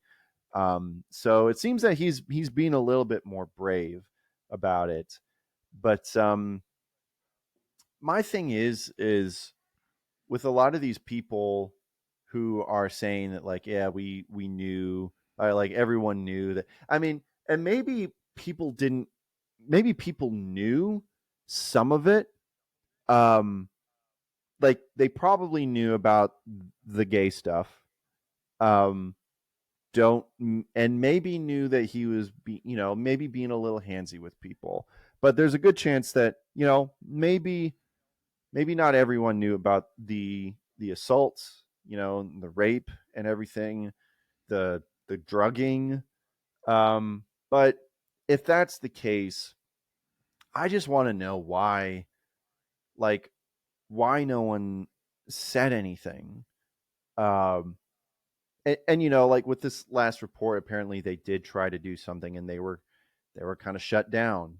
You know, but we have a lot of these people kind of coming out of the woodwork and, kind of pointing the finger, um, saying that, like, this is we've things have needed to change for a long time, and it's like, I don't know. I'm growing a little suspicious of, like, Mm-hmm. who knew and why didn't they say anything, and who still knows and, like, is still, like, complicit. Like, my prayer is that these people will, like it, like, if you're watching right now, if you're listening, and you're a part of the industry, and you knew and you said nothing, this is your chance right now to, you can repent, but, you know show the truth, say the truth for what it is, and, you can be reconciled, but, don't be silent, you know so I don't know, what are your thoughts so far on all of this, Nick? Well, I was about, I was, there was part of me that was about to skim through the burn it all. Or we're gonna jump. I might be jumping ahead to an article I haven't gotten to read yet, but like I'll probably read it aloud when we get to that part. Okay. So yeah, so me and Clifford did talk about the same thing because like you said you knew of connections in Nashville, right? Like One or kind of like two. had yeah. It's like it's not a lot. There Like was people it's who just who some. knew people who knew something, that kind of thing. Yeah, it's like I know somebody of somebody of somebody of somebody. Yeah. I can't. Yeah. Even though I have a lot of alumni friends who live out in Nashville, but I don't know to the extent if they have the same kind of connections. Probably something. Mm-hmm. Probably in some similar circles, but just like not enough where like they knew, or at least are at least aware of something, but just not enough to say it. It's just like don't know until it's proven or something. Blah blah blah. So in my own opinion, being being a form at least a former partaker of the CCM genre for a good chunk of my life, Mm-hmm. I wrote down my thoughts earlier. So personally, if we take a step back at all of this, let's think about this. the CC, the Protestant contemporary Christian music industry, is a fairly young experiment, which at some point Mm. succeeded and failed. Since it's, like I said, it's a majorly Protestant based project. So like even and like they were they're a group that is the most fast who innovate the fastest out of other groups that I'd say. And no, and this is coming from a couple of years of search of past couple of years of searching and looking at some things. So, what do we say about this? Well, the church has been around a lot longer than CCM. Mm-hmm. Bottom line, and there are and we can call it what it is. It's just another business and a big one. And with that being a business, you have, I mean, like, it's unavoidable. You have people with good intentions, and then you have people with sly, greedy type of intentions. And I think mostly because, like, like like how people are so shocked, like they knew about some things, and then also knew of some things firsthand, and just didn't do anything about it. Mm-hmm. So, I mean, it's not that unique. Like the the threat of whistleblowing is always there. And then like there's also, because it is a Christian based business, it's also an attempt to save face. That's like that's kind of part Mm. of it's part of why it took so long to happen. And the other part is also fear, because they have no, because like for victims they have no idea what'll happen. But might as well just, well, at least we're at a point where just might as well dump it, just like dump everything, just like I said with Clifford, like the dam slowly started to crack open, and then it's just, Mm-hmm. and then eventually it's just gonna flood out.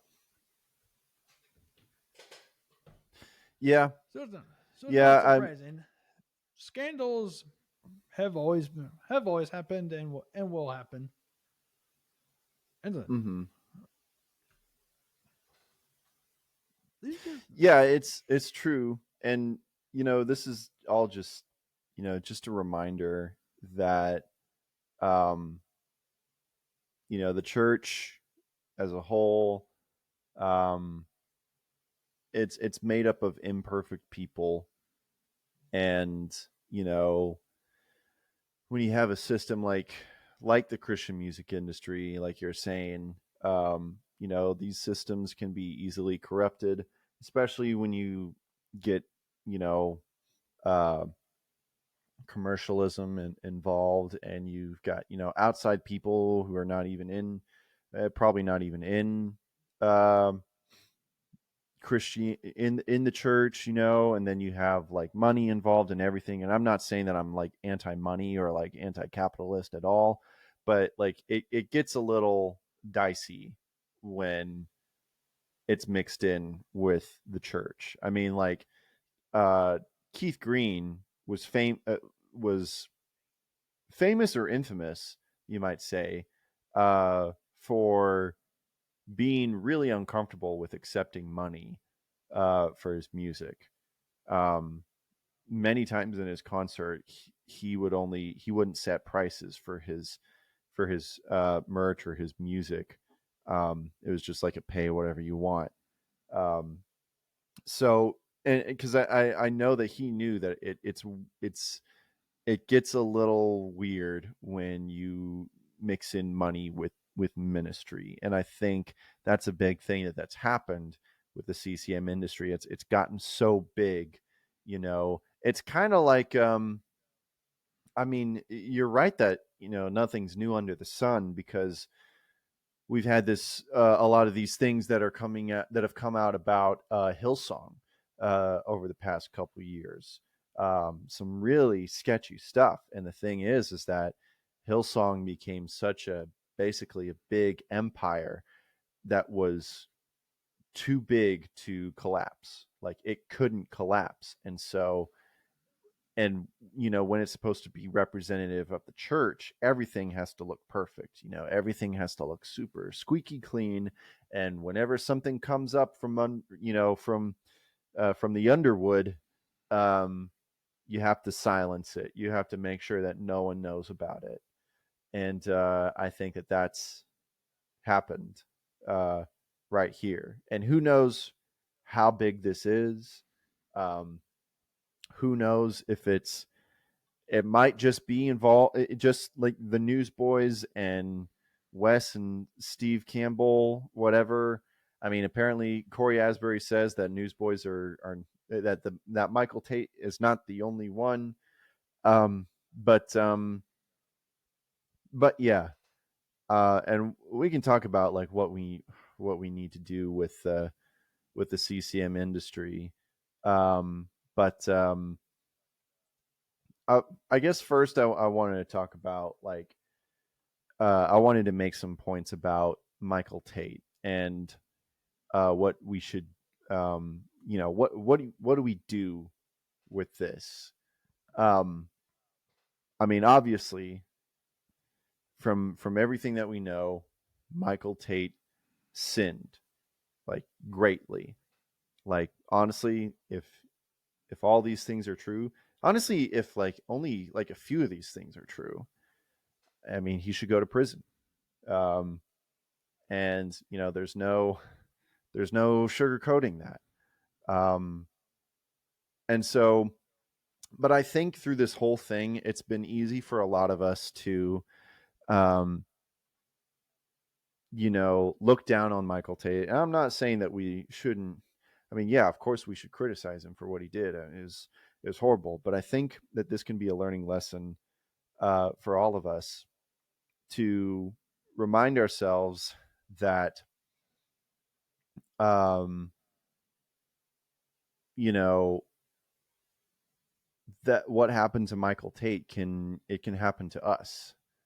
I mean, my guess is that Michael Tait was not staying connected with the church. I mean, I don't know. I might be wrong, but this is reminding me a lot of what happened with John James, and this was a big reason why I wanted to do the John James documentary. Which, by the way, it's still going to happen. I think now more than Oh, ever, okay. I'm going to be pushing to make it happen. Um, because these stories are very similar. The big reason why I wanted to tell John James' story was because the big lesson that I got from John's story is that he and he even says this in all the testimonies that he's ever preached, was that he lost connection with the local church. He wasn't connected in any ways. He stopped reading his Bible and he stopped praying. And the more he toured, he became more disconnected with his family. And so then he basically had no resistance to temptation.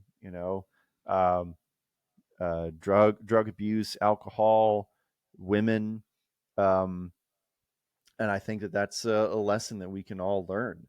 It's like, am I connected with the local church? Am I reading the Bible? Because my guess is that Michael Tait wasn't doing any of that. So with Michael Tait, I don't know. Realize that we're by therefore by the grace of God, there go I. But also, Michael Tait has done some horrible things, and I wouldn't judge anyone for just completely discarding him from their life when it comes to like his music.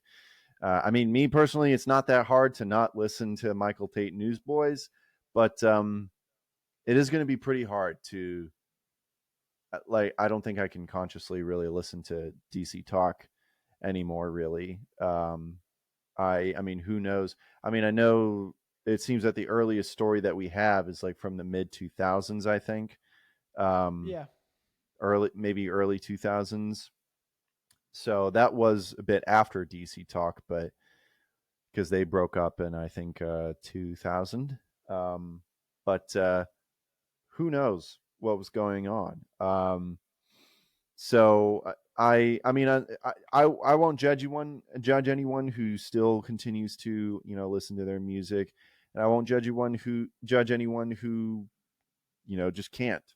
So just let's just be graceful for people. For the Newsboys, I still plan on enjoying their music. As far as we know, it doesn't go beyond Michael Tait, as far as we know. I know a lot of people. I mean, I think you mentioned at the beginning. It's like, how did they not know? I think, and I talked with someone about this. I talked with a friend. I think it wouldn't be too hard, honestly. To I mean, they say it was a double life. Um, maybe they had some suspicions about his sexuality. I don't know, but I don't think it would be too hard to hide it from the band, especially like with that last story that we read.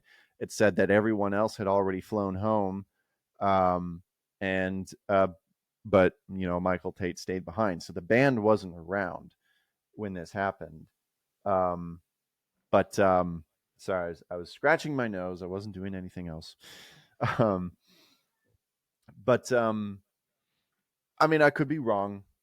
I've been wrong, especially in this situation. I was hoping that none of this was true, and it turned out to be true. Hmm. My hope is that the rest of the band doesn't know, um, because that would kind of change everything if they were also hiding stuff.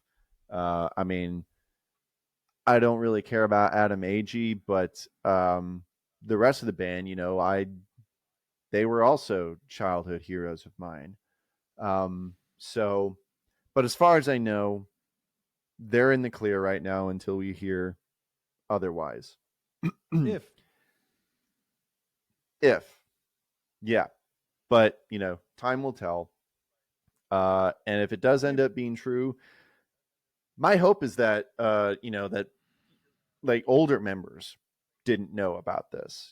Peter Furler and Phil Right. Joel and all that, because that would be devastating to know.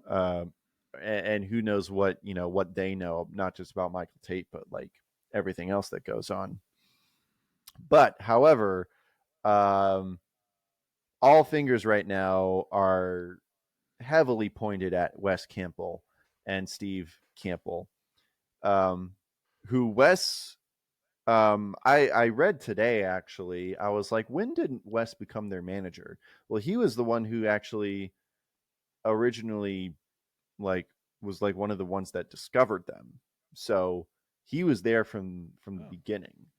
And the Newsboys was Hmm. actually the first band that he managed. Apparently, he used to be a pastor, and then he discovered the Newsboys. So he's been their manager since the get go. Um, so that's a little rough to hear. I mean, he's just their manager. He didn't have anything to do with their, um, you know, the actual music and such. Um, but yeah, he and especially Steve Campbell seem to be very sketchy in this situation. A lot of people are very suspicious of them right now because it does seem it's most likely that they've known, they probably even knew when they hired Michael Tait, um, but they didn't Hmm. care. So, but we'll see. Yep. And if it does end up being true that they were hiding this whole thing the whole time, then I hope that justice is served. Um, but I mean, even if that's the case, I can still listen to old Newsboys albums the same way that I can still watch The Lord of the Rings, even though Harvey Weinstein's name is in the credits. you know. Wait, really? Oh yeah, because I mean, it was the Weinstein Company. They helped produce it. Oh, Yeah. So, I but completely. that's Yeah, just I probably producing. didn't. Yeah, I probably didn't see that part when I was watching the credits. Probably It's I fast mean, forwarded. it's really it's not important, you know. Yeah, Not really. that I mean, I guess that based one's on fine. your convictions, but yeah. Yeah, Wes Campbell, he didn't write any of the music, and who knows? Maybe he wasn't a corrupt guy from the beginning. Like I said, apparently he was a pastor before. Maybe the industry just eventually corrupted him, and he wasn't a bad guy during the early days of the Newsboys' career. But definitely, right now, it is kind of pointing at him and his brother Steve as being, they could end up being some pretty evil guys.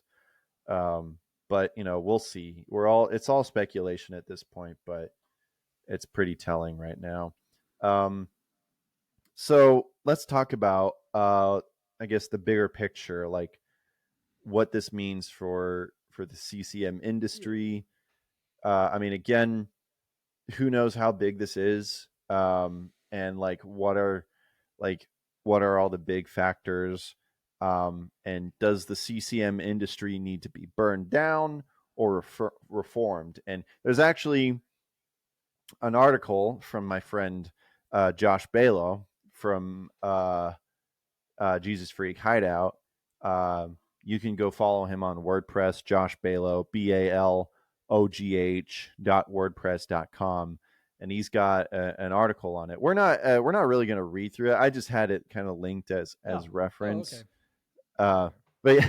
but yeah, this episode's long enough. But I mean, I'll Yeah. probably reference it because we're kind of talking about the same things. But he makes a lot of great points. He because we have one people on one side of the of the debate saying that, I mean, I guess like Haley Williams and such, that the whole industry needs to burn down. And I will admit that was kind of my first thoughts. Um, but does it need to be burned down or does it need to be reformed? And I guess when I say that, it might be nice for the industry to burn down, I guess what I mean is like the big labels and all that, especially anyone that is like responsible, I guess not even just for all the all this bad stuff, but also just the fact that, I mean, it's not that surprising that stories like this are coming up because you can tell just by listening to a lot of the music that it's become all about money, and it's become Mm-hmm. less and less about the artistry and like the actual heart behind it. So my guess is that the whole industry has just lost its heart, and it's just basically become a shell of what it and what it was before, or at least of what it should be. So I guess when I say burn down, like burn down that part, but like keep all the we have like so many cool independent artists and independent labels that do seem to have Yeah. the right idea. Because we've got a really good, Christian music culture being cultivated in that.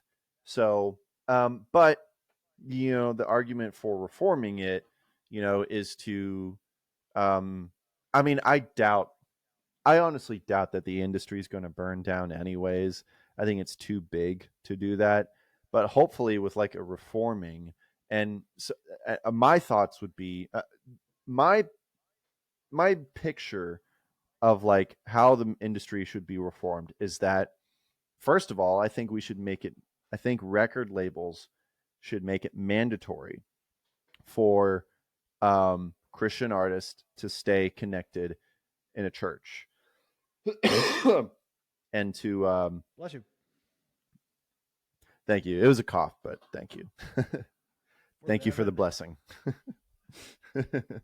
um, yeah, to make it mandatory for them to stay connected in a church, and I don't know, make it mandatory for them to be taking some form of teaching. I mean, we talked a couple episodes, and I'm sorry, I'll let you speak in a minute, Nick, but Mhm. we talked a couple episodes ago about that Rich Mullins quote about how um you know we we shouldn't look up to Christian artists and like put them on a pedestal. You should go to church, like look to your pastors and all that. And I remember Benjamin Daniel tweeting and making the point, like I think like as Christian musicians, we should hold ourselves to a higher standard, and like for us to be like teaching ourselves like theology and the Bible. And I agree with that too. So maybe a bigger emphasis on that, and then I think that's like the heart of it, and then we can talk about like um proper conduct when it comes to um our relationships with each other, so that situations that the victims of Michael Tait put themselves in aren't happening. We can talk about that, but yeah, I don't know, Nick. What are your thoughts? Yeah, so I shared another thought. I wrote down another thought, so at least I saved to share for later. So now this is a little bit more practical. I shared Mm-hmm. my thoughts. I say even though the CCM has become interconnected with the Protestant groups, Protestant churches, the CCM industry is not a church. It's just Right. it's just entertainment based.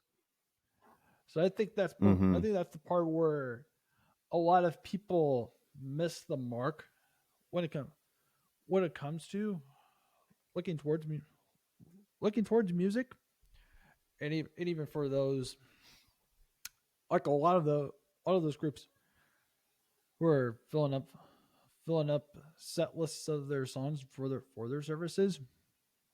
Mm-hmm. So it's like for me, I, I reached a point.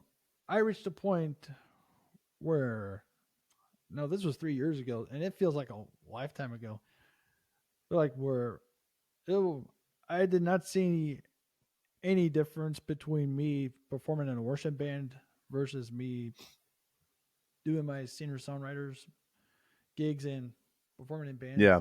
with bands as well. So it's like, what's the point? And even in the context of the current songs, of all the current songs within the past decade or so, like it's not even based in theology of God, but a theology in me, what God has done for me, rather Mm-hmm. than about what I need to do and how do I give thanks to God, to whom all glory, honor, and worship are due. Mm-hmm. And, and, and it really says a little. And whoever shared it, I know a priest shared it in his catechumenate videos that like theology shapes our worship, and worship shapes our theology. Mm-hmm. Do we have do we have a good proper understanding of who God is in general? Like, Mm. are we worshiping are we worshiping the same God that we proclaim and sing and pray to? Those, those are big questions, and a lot of Protestant groups don't have. A lot of Protestant churches don't have that foundational theology. Now, there's some Yeah. like the Anglicans and the Lutherans who are who have able or who at least are still based, not found a way into otherworldly stuff and ideologies. Right. They Like have a kept Episcopalian and post such. yeah post Reformation period. Yeah. So it's like what what are they what theology is the is the is the CCM industry promoting? That's an overarching question, and I know I'm not Yeah. the only one in it. Who was in it? There are people who are. There have been plenty of people who are leaving it, who have left it for something strong and specific. Mm-hmm. Because what also sells for the industry is emotion and add God to the brand, and then like that sells all, and that sells a lot. Mm. So for me, so for me, the concept of reforming the overarching industry is a bit of a hassle. Rather than burn it down, I'd rather see it tear down, slowly, Mm.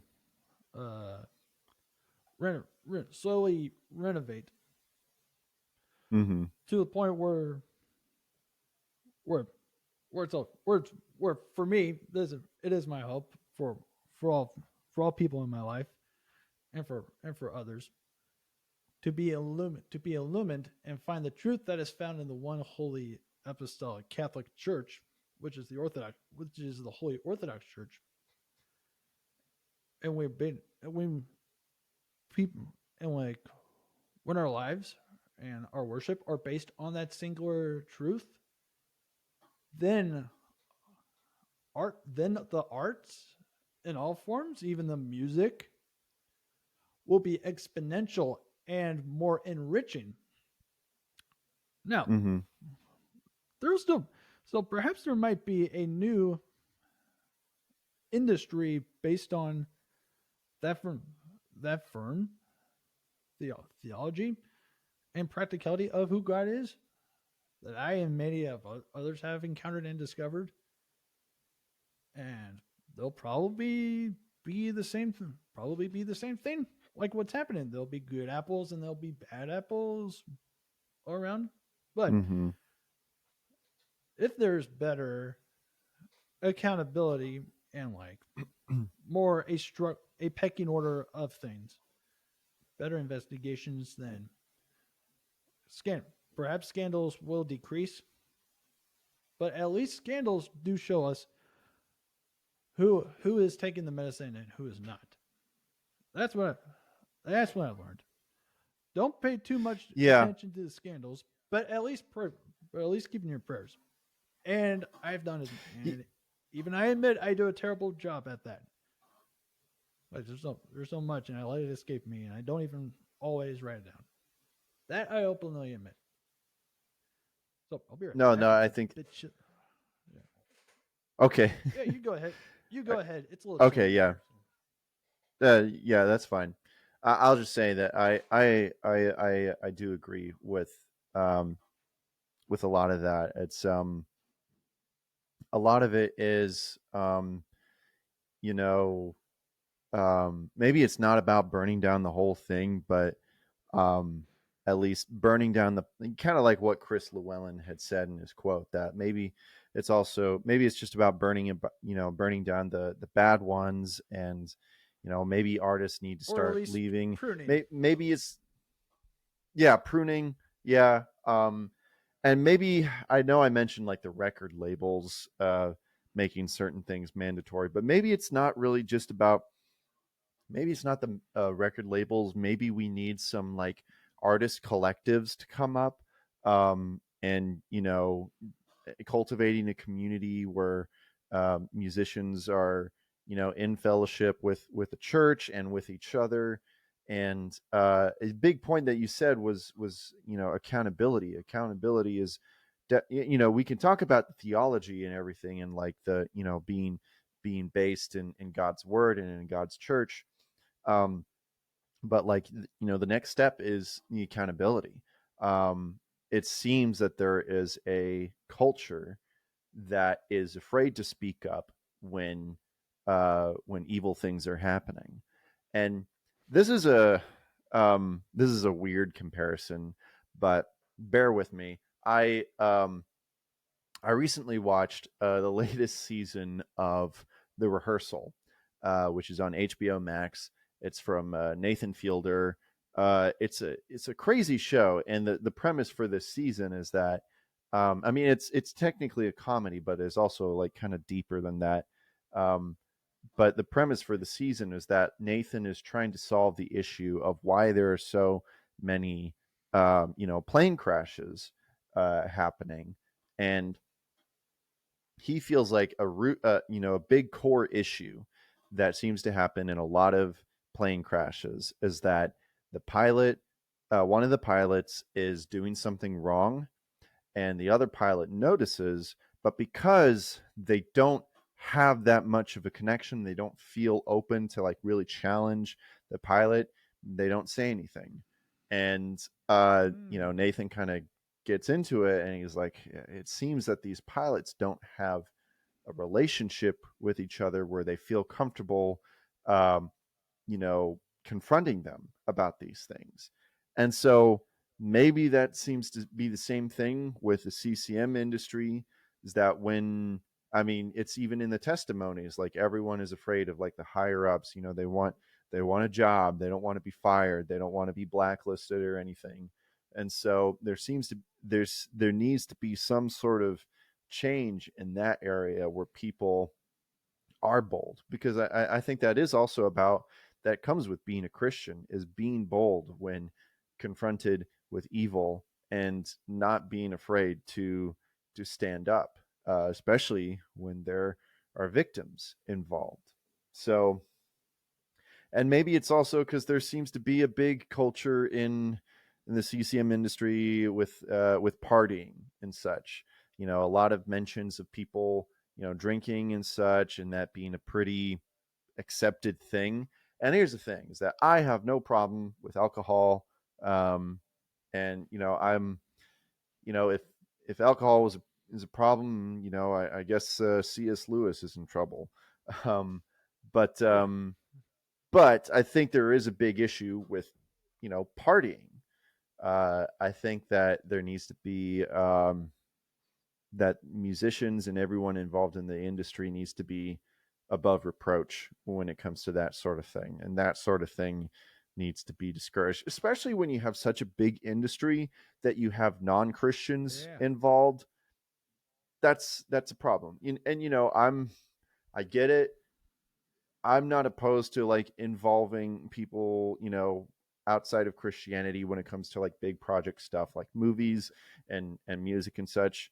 Not a big problem for me. But as long as you um, keep that godly culture, you've got to keep that godly culture. I know we're talking about humans that are imperfect, that are going to be making mistakes, and that'll happen. But that's not an excuse though.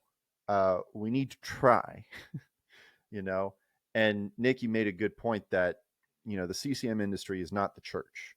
It's not a church, um, but we represent the church, and so I don't know. We just we need to do better.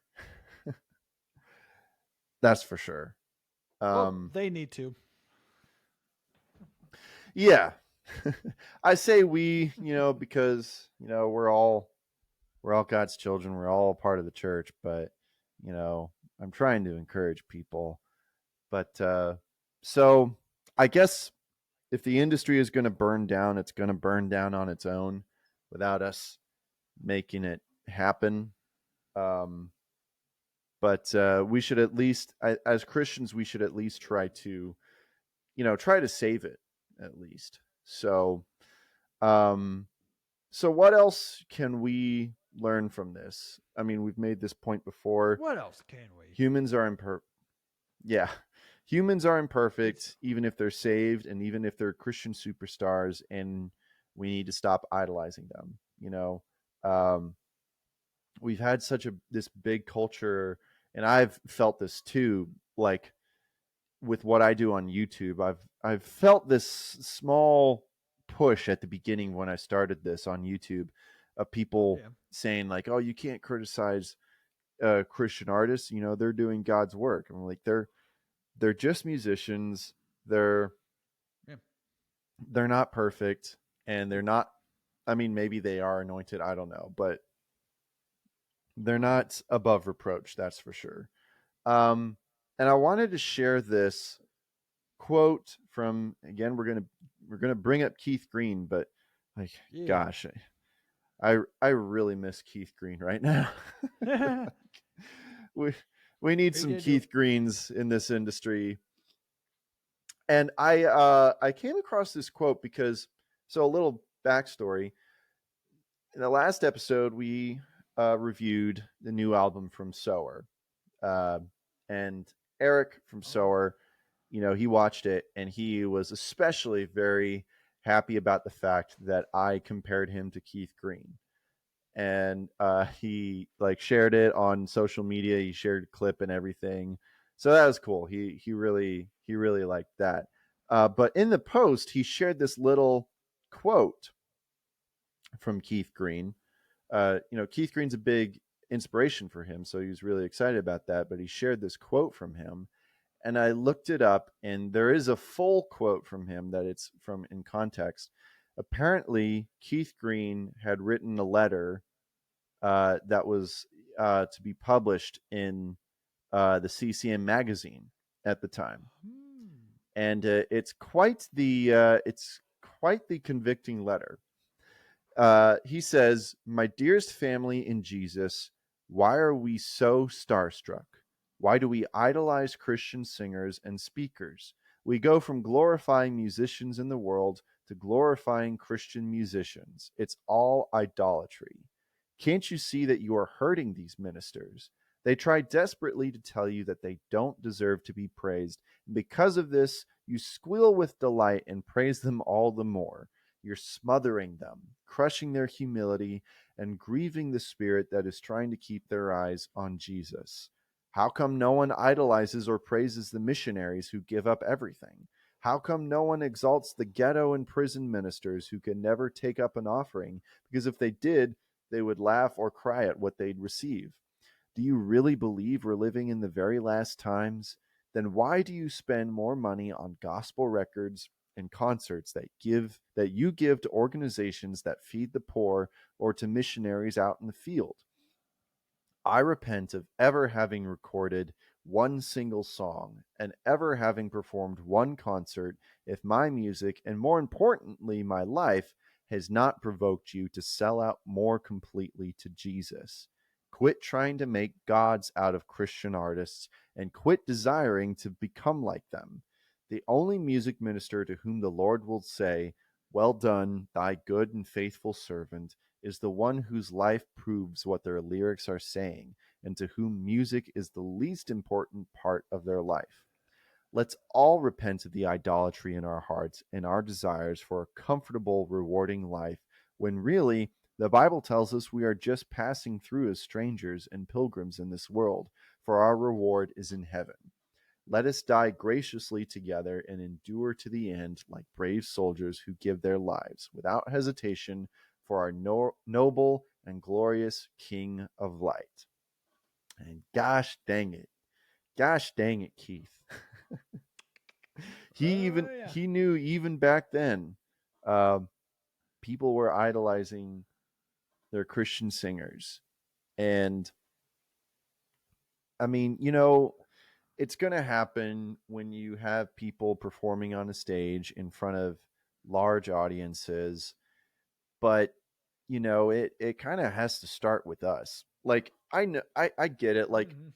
this whole channel is about, we talk about the things that we're big fans of, and sometimes it's hard not to fanboy over, certain Christian artists, but and that's fine. We're going to talk about the things that we like, but we at least have to have a balance of understanding that these people are imperfect. They're doing something that they think that they should be doing, um and but it just has to stay at that, you know um so yeah, that is one thing that we have to learn from this, and that we have to remember that, and this is not excusing Michael Tait at all, but this is just No. so that we realize so that we're not surprised when something like this happens, because I think it's that kind of culture that keeps people like Michael Tait from, you know, confessing from an early stage. You know, maybe years ago, uh, Michael Tait was struggling with these thoughts of, you know, having same sex attractiveness. And maybe he really wanted to get help, but felt like that he couldn't, you know, because of, you know, whether the people in the industry or the people in the audience, he just felt like that he couldn't, and that he had to live a perfect life. But we just got to stay away from that. Uh, so yeah, I wanted to get into what how we shouldn't react to this situation. But Nick, did you have any thoughts on that? I mean, I already made my piece. I already said my Yeah, piece. yeah. It, Okay, just I mean, Keith Green is spot on, and like even, I mean, like even the even the church, even the holy prophet David says and shares in Psalm 146, "Put not your trust in princes and sons of men in whom there is no salvation." mm-hmm. And that Yeah, and that's one of the psalms that we sing every divine about every divine liturgy. And I learned on a side note, I learned in recent months, not every jurisdiction or parish does the psalms. They'll some of them will do, and mm. they'll do some other one.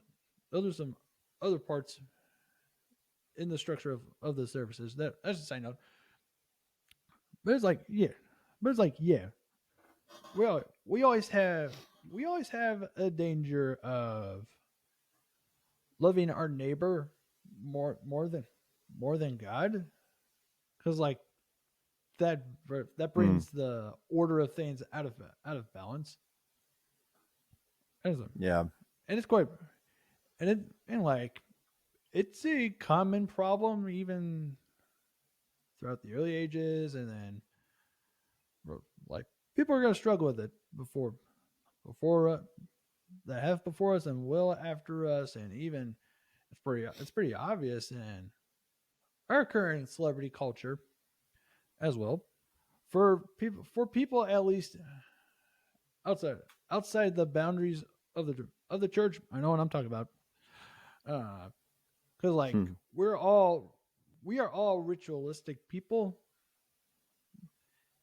and like the things that we give our attention to, and like events like concerts and sporting events, like they are a type of liturgy. They are a type of service, a ritual, Sure. because deep because deeply, whether people like to admit it or not, we all have a God-sized hole that cannot be filled, and other things, and like Mm-hmm. whatever the intentions may be, people like straight up reject it or Mm-hmm. try their best to reject it, and there's a point where somebody's like, okay, there's got to be more, and I've fallen short to that plenty of times throughout my life. Sure. So it's still learning. So it's still learning how to, because like during my searching period for about a year or two after leaving the Protestant group, it's like I haven't spent that much time just only here and there with my music stuff, whether it be from streaming on Twitch or just gigging in general. Because like I have not gigged that much during my searching period. Yeah. Excuse me. Because like it's me trying to relearn and reprioritize myself, and that's still an ongoing journey. And I've kept distance from the music. I've kept some distance from the music stuff, not entirely, but just like more, just like actively giving my time outside of my house at Mm-hmm. least to be to be like, okay, what would I still be Nick Gundy without being involved in music, without music? Yeah. Hmm. And I need to accept like it's part of me, and I'm still figuring out how to incorporate my faith without being so directly into it, like in a similar measure like Keith Green did, because uh, and like you know me for a long time, like I enjoy performing. I enjoy just Hmm. sharing songs, but like the concept of the spotlight doesn't always resonate. Wasn't my priority. It's still not my priority, but there are Right. temptations for it where like, oh yeah, it'd be cool, it'd be fun to play in a crowd, at least Yeah. as a result of stability, having some stability, having a solid income because of it, which is possible. But it's like, Hmm. am I letting that be a driving force to at least help sustain me? Sure, sure. But like for me right now, I'm between a rock and a hard place where it's just like I would like to be engaged and all this, while at the same time I just want a quiet life again. I was like, I want to Sure. virtually disappear. Right. At least there's a fine line. I don't know what that is yet. Figuring it So out. Yeah. over, yeah, It is. yeah. I totally get it. It It's is all kind of a based on the weird. intentions, Yeah, and we all exactly. struggle with it, And yeah, and we all struggle with it, whether we like to admit it or not. right. Yeah, because you could say the same for me with just doing the YouTube stuff. Like, am I doing it to, because I love the attention and love the spotlight? Like, I'm sure that that comes up. Yeah, at times. But I also like to think like, well, I just think that it's fun or whatever. And sometimes I do think that I have something important to say. I think there is value in the spotlight, especially when you're a pastor or some sort of even if you're just an artist that really feels like that they need to express something. um, I don't think that there's anything wrong with that as long as you just got to stay humble. I'll be the first to tell anyone. A lot of people seem to think that just because I I have a camera and a microphone, that I think that my opinion is the most important. I mean, it's not, unless it's I'm just trying to relay what I think that God thinks. But my opinion has doesn't mean anything. I try to do this. Anyone should try to do entertainment and art with a humble attitude.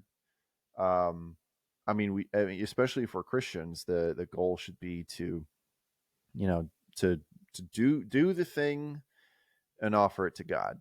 You know, Mm-hmm. it's all to glorify God. I know a lot of Christian artists say that, but they don't really mean it.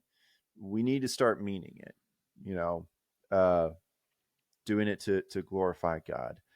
Or at Um, least be people but yeah, that do mean it and see and actually see the fruits of it. oh yeah, absolutely, yeah. So I don't know. Yeah. So we're getting to the to the end uh, of it, at least doing our best. But I just had a few points that I wanted to share. Just like knowing all that we know right now, how how shouldn't we react to this situation? What is the wrong way to react in this situation? Um, Yeah. with all that we know, with all the reports, I believe that we can't be dismissive. We need to treat these allegations seriously until the absolute hard truth is found. It's very easy, especially these days when allegations like this come up, to be doubtful. But when there is, I think when we have this level of evidence, I mean, yes, again, it has yet to be, brought to through the justice system. But you know, me personally, my heart tells me that a lot of these are true. Even if you don't think that they're true, we need to treat them seriously, because as Christians, we need to make the downtrodden and the victims feel like that they have a voice to be heard. And no, I'm not going like ultra liberal, being like, oh, all victims need to be believed. Like, no, obviously not. But we need to take them seriously, and that's what I even thought when these rumors first came up. I was doubtful of them, but I did not dismiss them. So we need to treat these seriously. The other thing is that we can't bring our own agendas into it, such as political, Mm. ideological, whatever. And that brings me to the point that I especially wanted to address. So, Azaria Southwood, Yeah. who broke the silence. He was the first, I guess, whistleblower. Yeah. Making all these videos uh, on TikTok. He, you know, we addressed it when these rumors first broke out, and we brought up the fact that it seemed that a big attitude with these videos and such that he was posting, and it seemed to be he was very much driven by his hatred of Trump, his hatred of conservative evangelicals, yada yada yada. um, just because of the fact that Michael Tait was, a Trump supporter, um, and and all that. And we that was the big reason why we found the allegations to be doubtful, was because he had Mm. that attitude behind it. And Azaria, actually, we even mentioned in the episode, like, oh, well, Oh he's yeah. probably going to comment on this because he commented on a bunch of other videos. He eventually did, like Yeah. months And later. I was actually surprised that like it took him this long to find us. Well, I guess he was Or at just least like like all the kind of. other people that, yeah, I mean, I think he was obviously just like either Googling himself or Googling uh, Michael Tait, whatever. Like a lot of Uh, people did. Like when this report came out, a lot of people came to our video, even though it was like 3 months old or something. Um, and so Azaria commented, and he basically said, I'm waiting for your apology. yeah. And I responded to it, but I'm just going to basically reiterate. Uh, Mm. I'm going to start with the positive, Azaria. If you're most likely watching right now, unless you haven't made it this far in the video, um, I'll start with the positive, and this is the only positive thing that I will say to you, is that you were right. Am I apologizing to you? No, because you were right about the allegations, but then so was a bunch of other people. So was the people behind the Roy's report. You're not getting an apology because first all, we did not dismiss the allegations. We found it Mm. doubtful just because of your attitude uh, about it. You almost completely jeopardized the whole report. Even the Roy's report said in the article that what you did was journalistically unethical, because, and you said in the videos that you knew that there were investigations underway, and you decided to break the silence, and you decided to put your own agenda behind it, your own hatred, basically almost jeopardizing all the credibility of the testimonies. Thank God that didn't happen. And this is why we can't put our agendas behind it, because if we want people all around to believe the stories and be behind the victims' stories, then we can't ostracize literally basically half the population. We can't ostracize all the conservatives. We can't ostracize all the liberals. We need to get behind the fact that sexual assault is a bad and evil thing. But you decided to make it all about your hatred for Trump supporters and conservatives, Orthodox evangelicals, whatever, and you almost completely jeopardized it. Even the Roy's report doesn't like what you did. So, I mean, hey, we're waiting for your apology, and we will forgive you. And as long as as you repent, um, and I know that we have our differences, but we really should be behind this. That the sexual assault is wrong. What Michael Tait did was wrong. Um, so yeah, I know I know I'm a little bit fired up about that, but that really that really ticked me off. But I hope that you see the wrong that you did and that you apologize, and we will forgive you. But yeah, what you did was wrong. So you are not getting an apology from us. So that's that. I'm setting that aside. Same thing to the Guardian. I did not like their approach by making it all about MAGA Republicans and all that. That has nothing to do with what's going on. But yeah, so we can't bring our own agendas into it, political, ideological, whatever. The other thing, and a lot of these are challenges to myself more than anybody. But we can't treat everyone else in the industry as if they're a part of some conspiracy. We need to go with. I mean, it's perfectly natural to try to start to theorize about like, oh, who knows who's involved? Oh, I don't know. Pick Lauren Daigle. I don't know. She must be involved. She must know somehow. Like we can't we can't do that if we have nothing to back it with.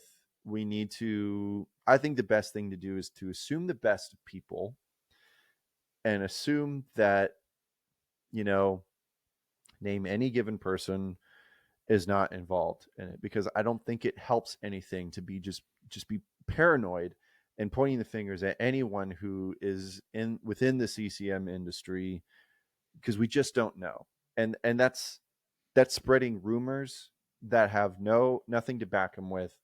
I learned a lot about spreading rumors when I watched Larry Boy and the Rumor Weed. When you know Oh, that's a throwback. when you start rumors, they grow like a weed and they end up hurting people. So so yeah, that's one thing I learned from Veggie Tales. Um, sorry, I know that was random, but and I know we're supposed to be serious right now, but I'm trying to be lighthearted as possible. But yeah, Yeah, by just this point we assume already that if checked you through haven't, the yeah, we've already checked through most of the hard part. yeah, yeah, that's true. Emphasis on most. Um, most. Yeah, we'll see what comes out, and I will say, I don't plan on this channel being a updates on the Michael Tait situation. I don't. We waited with this video, and I think whatever new comes out, we're also gonna wait on that until like more stuff comes out. But because I don't want to turn people away from this channel when we all become about doom and gloom. I don't want that at all. Um, and that actually goes to my next point. Um, Yeah. as onlookers who aren't involved in the situation and have no power to influence it, we can't be consumed by this. This is I can say the especially a same challenge thing to for myself. anything else. But yeah. Exactly. That just comes with I mean, being that's on like social media, being online. I was talking about it with my dad and a couple other people. I'm like, yeah, no wonder everybody's spiraling at even at this moment. Because I told him, I'm like, look, if the internet, I said the same thing. I was like, look, if the internet existed like 500 years ago, couple thousands of years ago, and like everybody knew what the heck was going on around them, We'd be I'm sure toast. they would. Yeah, yeah, they would equally spiral or worse. So I'm like, well, Yeah. that's just how it is. this is why like I firmly believe that like I don't know. I'm not a fan of vandalism or anything, but if someone like went in and like somehow figured out how to just like completely destroy and turn off the internet forever, I would not complain cuz Yeah, we were not built for this. Like I know. bring I back said the the Pony same. I said Express. the, yeah, I said the same thing. I was like, we were not we're not made for this. We're not meant to. Yeah. We're not meant for all of this. With some Yeah. advantages like what we're doing right now. But here's the disadvantage: we're both from the Right. same Yeah. town. I'm just saying Yeah. The for our advan situation. yeah. The advantages of the internet are also the disadvantages of at the same time. Like we're Yeah. like yes, with this situation we're learning about all the injustices that are going on and it's good that we address these things, but at the same time I mean, and it's especially good for people like I said who are involved in the situation and do have power to influence it. And maybe you could argue that we're having some sort of influence by talking about this and addressing it, but this is why I'm doing my best to leave it as few videos as possible. It's because outside of, talking about it, we can't really do anything. So Nope. my encouragement to you guys is to, as the kids say, touch grass. Don't be all, I mean, it is for your own sake. Don't be all consumed by it. I mean, it's good to know about it and to know what to learn from it. But aside from that, there's nothing else that you can do aside from what I'm about to share here. How should we react to this? And the most important thing is with prayer. Uh, Pray for the whole situation, pray for the victims, both the ones that have already come out and who have yet to come out. Pray for them that there's healing in this situation, and pray for those who have been led astray by Michael Tait. I mean, it's very, the whole thing is very ironic because DC Talk have this. A lot of people have pointed this out, but DC Talk have this song, "What If I Stumble?" And the chorus is, "What if I Mm. stumble? What if I fall? What if I lose my step and make fools of us all? Will the love continue when my walk becomes a crawl?" And let's just pray that that hasn't happened. It probably has, but let's just pray for those victims that have been led astray by what Michael Tait has done and realize that uh, we have a good God, and there are a lot who claim to be Christian who are bad people. Well, technically, we're all born bad. We're all born in sin, technically, but you know what I'm saying. So pray for the victims, Fuck. and I know this is going to be a tough one, but pray for Michael.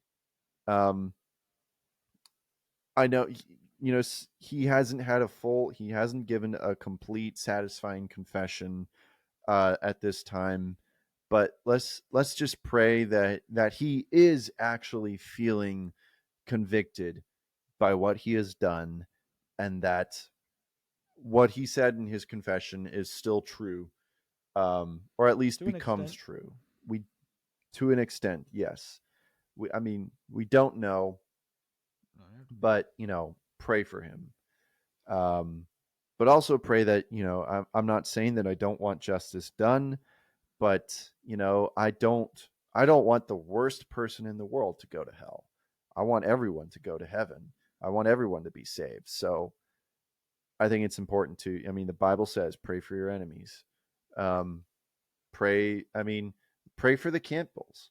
Pray for Wes Campbell. Pray for Steve Campbell. Pray for Matthew Brewer. No one's too far from God. Um, Pray for the entire CCM industry. Pray for those who were involved some way. Pray for those who weren't, who are being shaken by this whole situation. Um, Pray for the members of the band, both present and past, because I'm sure that they're really going through it right now. Um, and just pray that God's will be done and that justice and mercy flow together. So that's the most important thing. Also, I mentioned it before, but be graceful with everyone. this type of situation, things get really heated, and we have to remember that we're all righteously upset about the same thing. And Mm. so, but it's easy to to be mad at people and to start pointing fingers, blah blah blah. But we just need to be graceful with everyone. Um, and then another really important thing to remember. I know that this is felt like all doom and gloom, but we need to remember that what's happening right now with all these reports coming out is actually a really good thing. It doesn't feel like a good thing because a lot of darkness is coming out. We're realizing a lot of bad things are coming out, but evil has been taking place in the dark and it is now finally being revealed, and victims are finding justice, hopefully, and future victims are being saved because these things are being brought up. And so it is potentially preventing from further situations like this. So we need, it's easy to to be black pilled on this whole situation, but we need to realize that this is basically just like lifting up a log and seeing all the critters underneath. Yeah. Things are being exposed, and it feels bad, but it actually is really good. So that's an important thing. Um, I think that's basically all I have to say on that. Unless you Nick had any closing thoughts before we get into the need to breathe situation really quick. Well, he's on. Well, Clifford's on point on everything. As usual. No. Yeah. Thank you. Uh, Nope, I didn't get it. oh, did you get him? Oh well. All right. So we got one more topic, so we'll touch on it a little bit. So Yeah. this is a. So if you haven't heard about it yet, we gotta talk about a little bit of need to breathe. And Yeah. what was it the past week, or was it like last week? I don't know. It I don't know. feels longer than that, but Yeah. um and here's the thing. At first, when this first started coming out, people were kind of conflating with this with the Michael Tait situation. Like, oh, this is just, this just is representative of what's going on in CCM. But the more that's come out about it, and I felt the same way too, but the more that's come out about it, um, it just seems like this is a totally unrelated situation that is really, really messy. Um, Hmm. just, I mean, as far as we know, with the information that we know, it just seems like it's something that is really sensitive that wasn't supposed to really see the light of day. I feel like this was something that was supposed to, remain private, but, um, we'll get into it. So, and basically, I just copy and pasted from Protestia's article. Um, so for those of you, I guess I'll just um, put this, contextualize this. Bo Reinhardt, former member of Need to Breathe, he left back in like 2020. Um, he's the brother of Bear Reinhardt, who's the lead singer of Need to Breathe. But Bo made some sort of, this was right on the coattails of like what was going on with Michael Tait and everything. So that's why it felt like related. And maybe this is why Bo made the post, because he felt emboldened, I guess. But he made this whole long post about how, like, first he opens it up as like I'm a great sinner, but but God is gracious and all of that. And he starts to list things that happened to him. And um, I didn't know this. I was totally out of the loop with this, but apparently back in 2020, he had already said in an interview that he had been going through therapy, um, and kind of like remembered that he had been sexually assaulted as a child.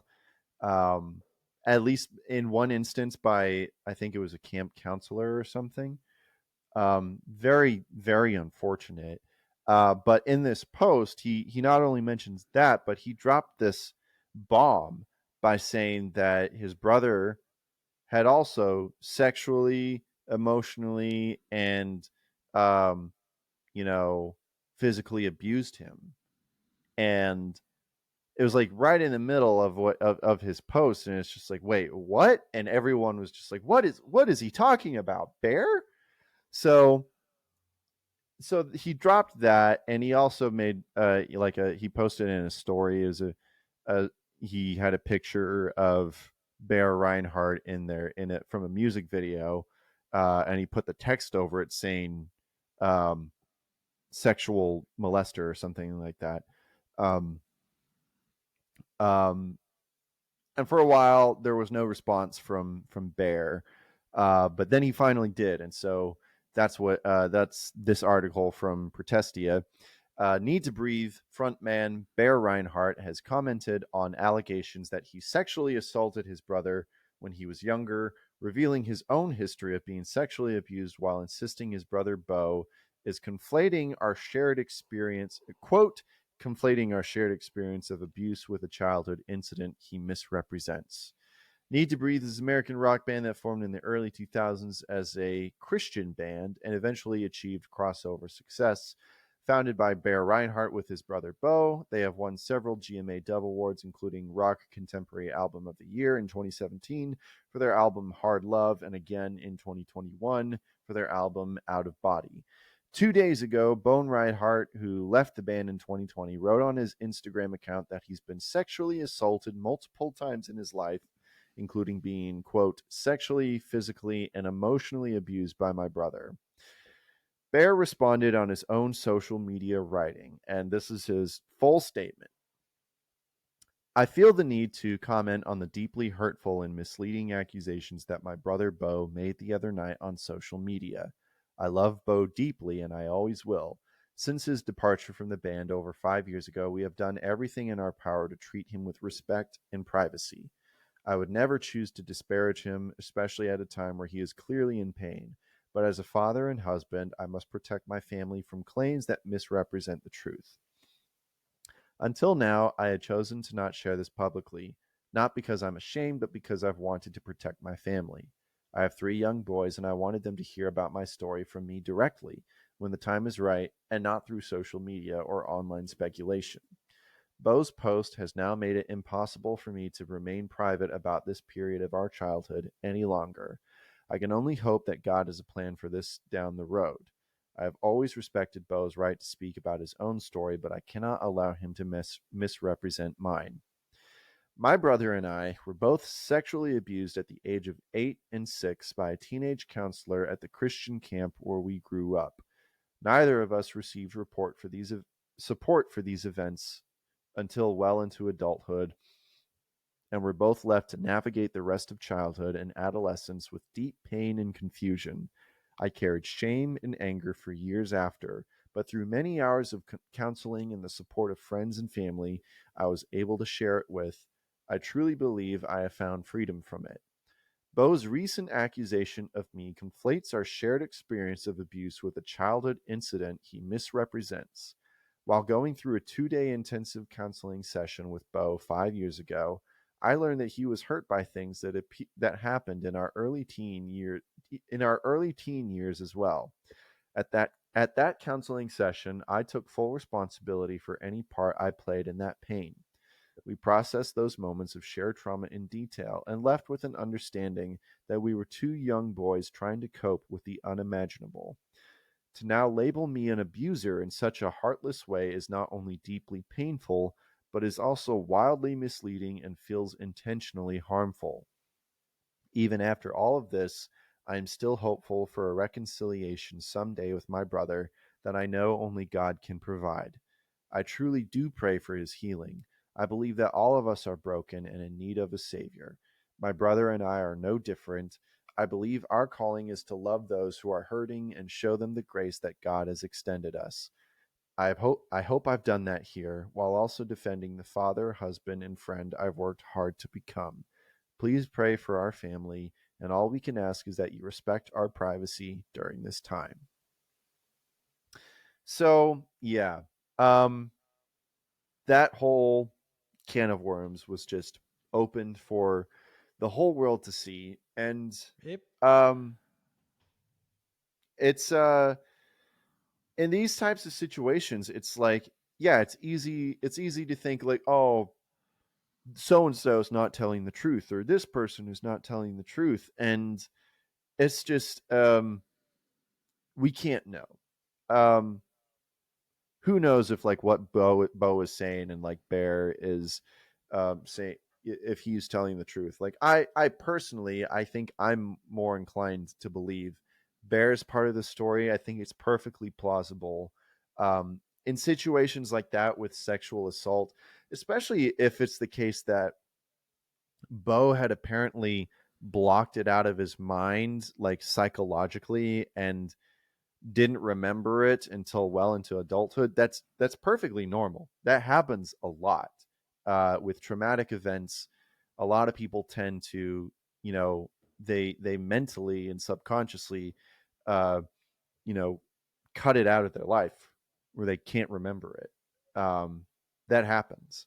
And so if that is truly the case, by Bo's own confession, when, when he came out with this back in 2020, I think it's perfectly plausible that certain things just got muddled, you know, and maybe it seems from based off what Bear is saying, he seems to have completely owned any part that he had in it to cause any pain.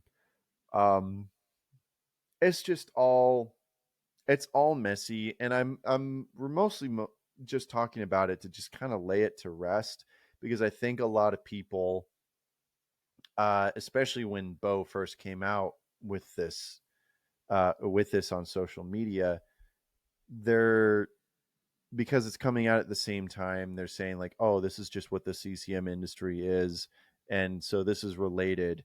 And just with all that we know, I don't think that it is. I did think that at the beginning, but now I just think that this was not supposed to be any of our business. And Mm-mm. if that is the case, then it's very unfortunate that this happened. But prayers for them, and whatever's going on with it, that has to be extremely painful and very confusing to have to navigate. And I hope that if it is the case that Bo just kind of like broke this uh, thoughtlessly, um, or maybe not thoughtlessly, but with ill intent, that I hope that there can be some reconciliation somehow. But I feel like that's all I really got to say on it. What were your thoughts on it, Nick? I don't know. It's just like a bit out of pocket. And like I said, like it's part. It's a possible. Like I mentioned earlier that like it is a possible causing a bigger crack in the dam of Mm-hmm. all behind the scenes things.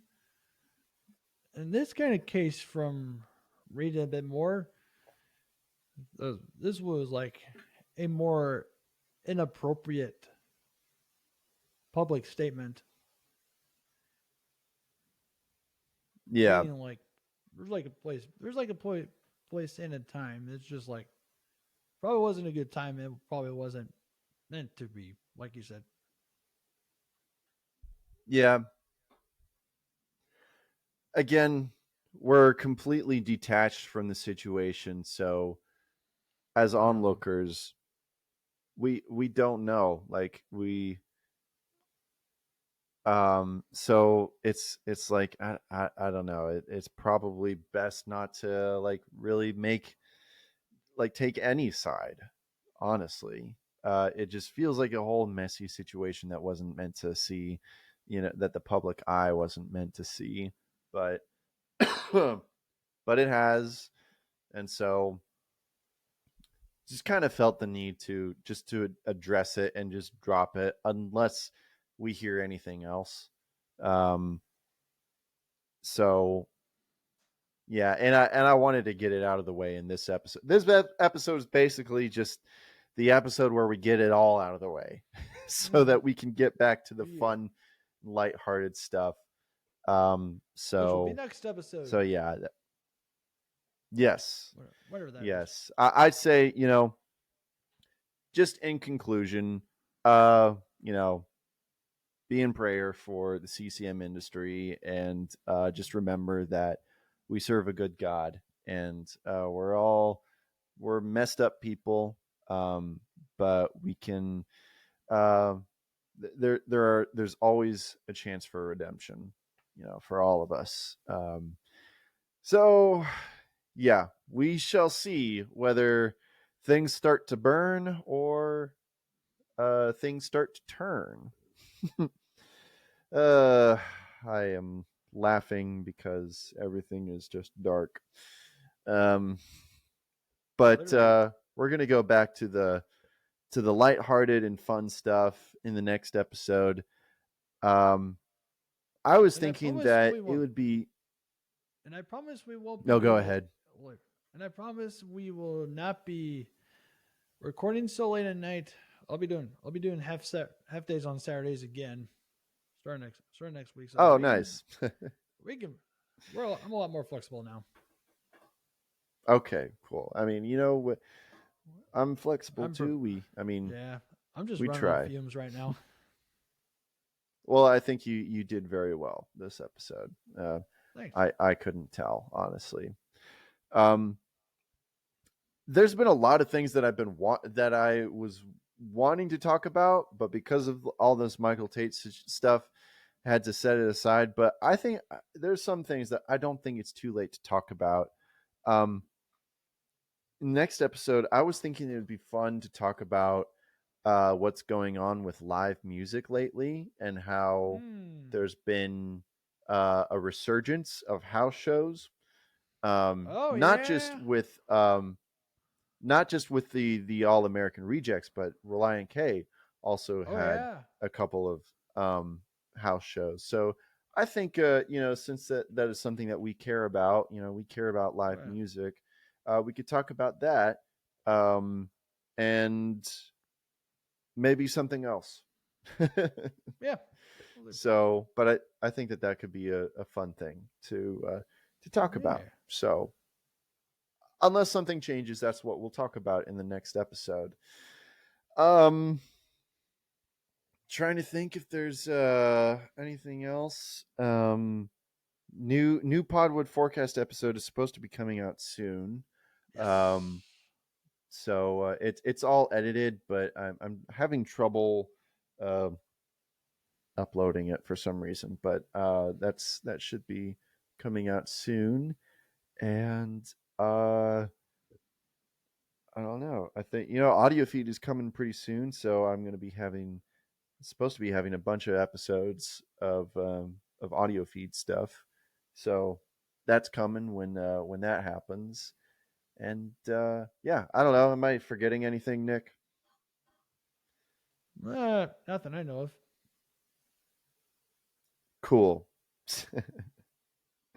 Well, hey, you guys can feel free to share your thoughts and opinions in the comments. I'm sure that you have some. So please feel free to share, just as long as you're civil. Um, you know, we'll briefly discuss those things in the next episode, but that'll be it. I do want to hear you guys' opinions, because I genuinely am curious. So yeah, make sure to leave a comment, and shout out to the subscribe count has gotten, is pretty substantially, pretty high. So we're at 520 right now. So we're shooting for that 600 Yeah. now. So if you're new, please subscribe, and all you faithful subscribers, be sure to share the channel with people you think will appreciate what I do on here, what we do. But yeah, I guess until next time, we'll see you then, and remember that I'm Clifford today, and you're not. And oh wait, I always forget that's something that Christian says. Yeah. What the heck? Stephen Christian says at the end. So I don't need to say it anymore. Anyways, God bless y'all. Have a good one.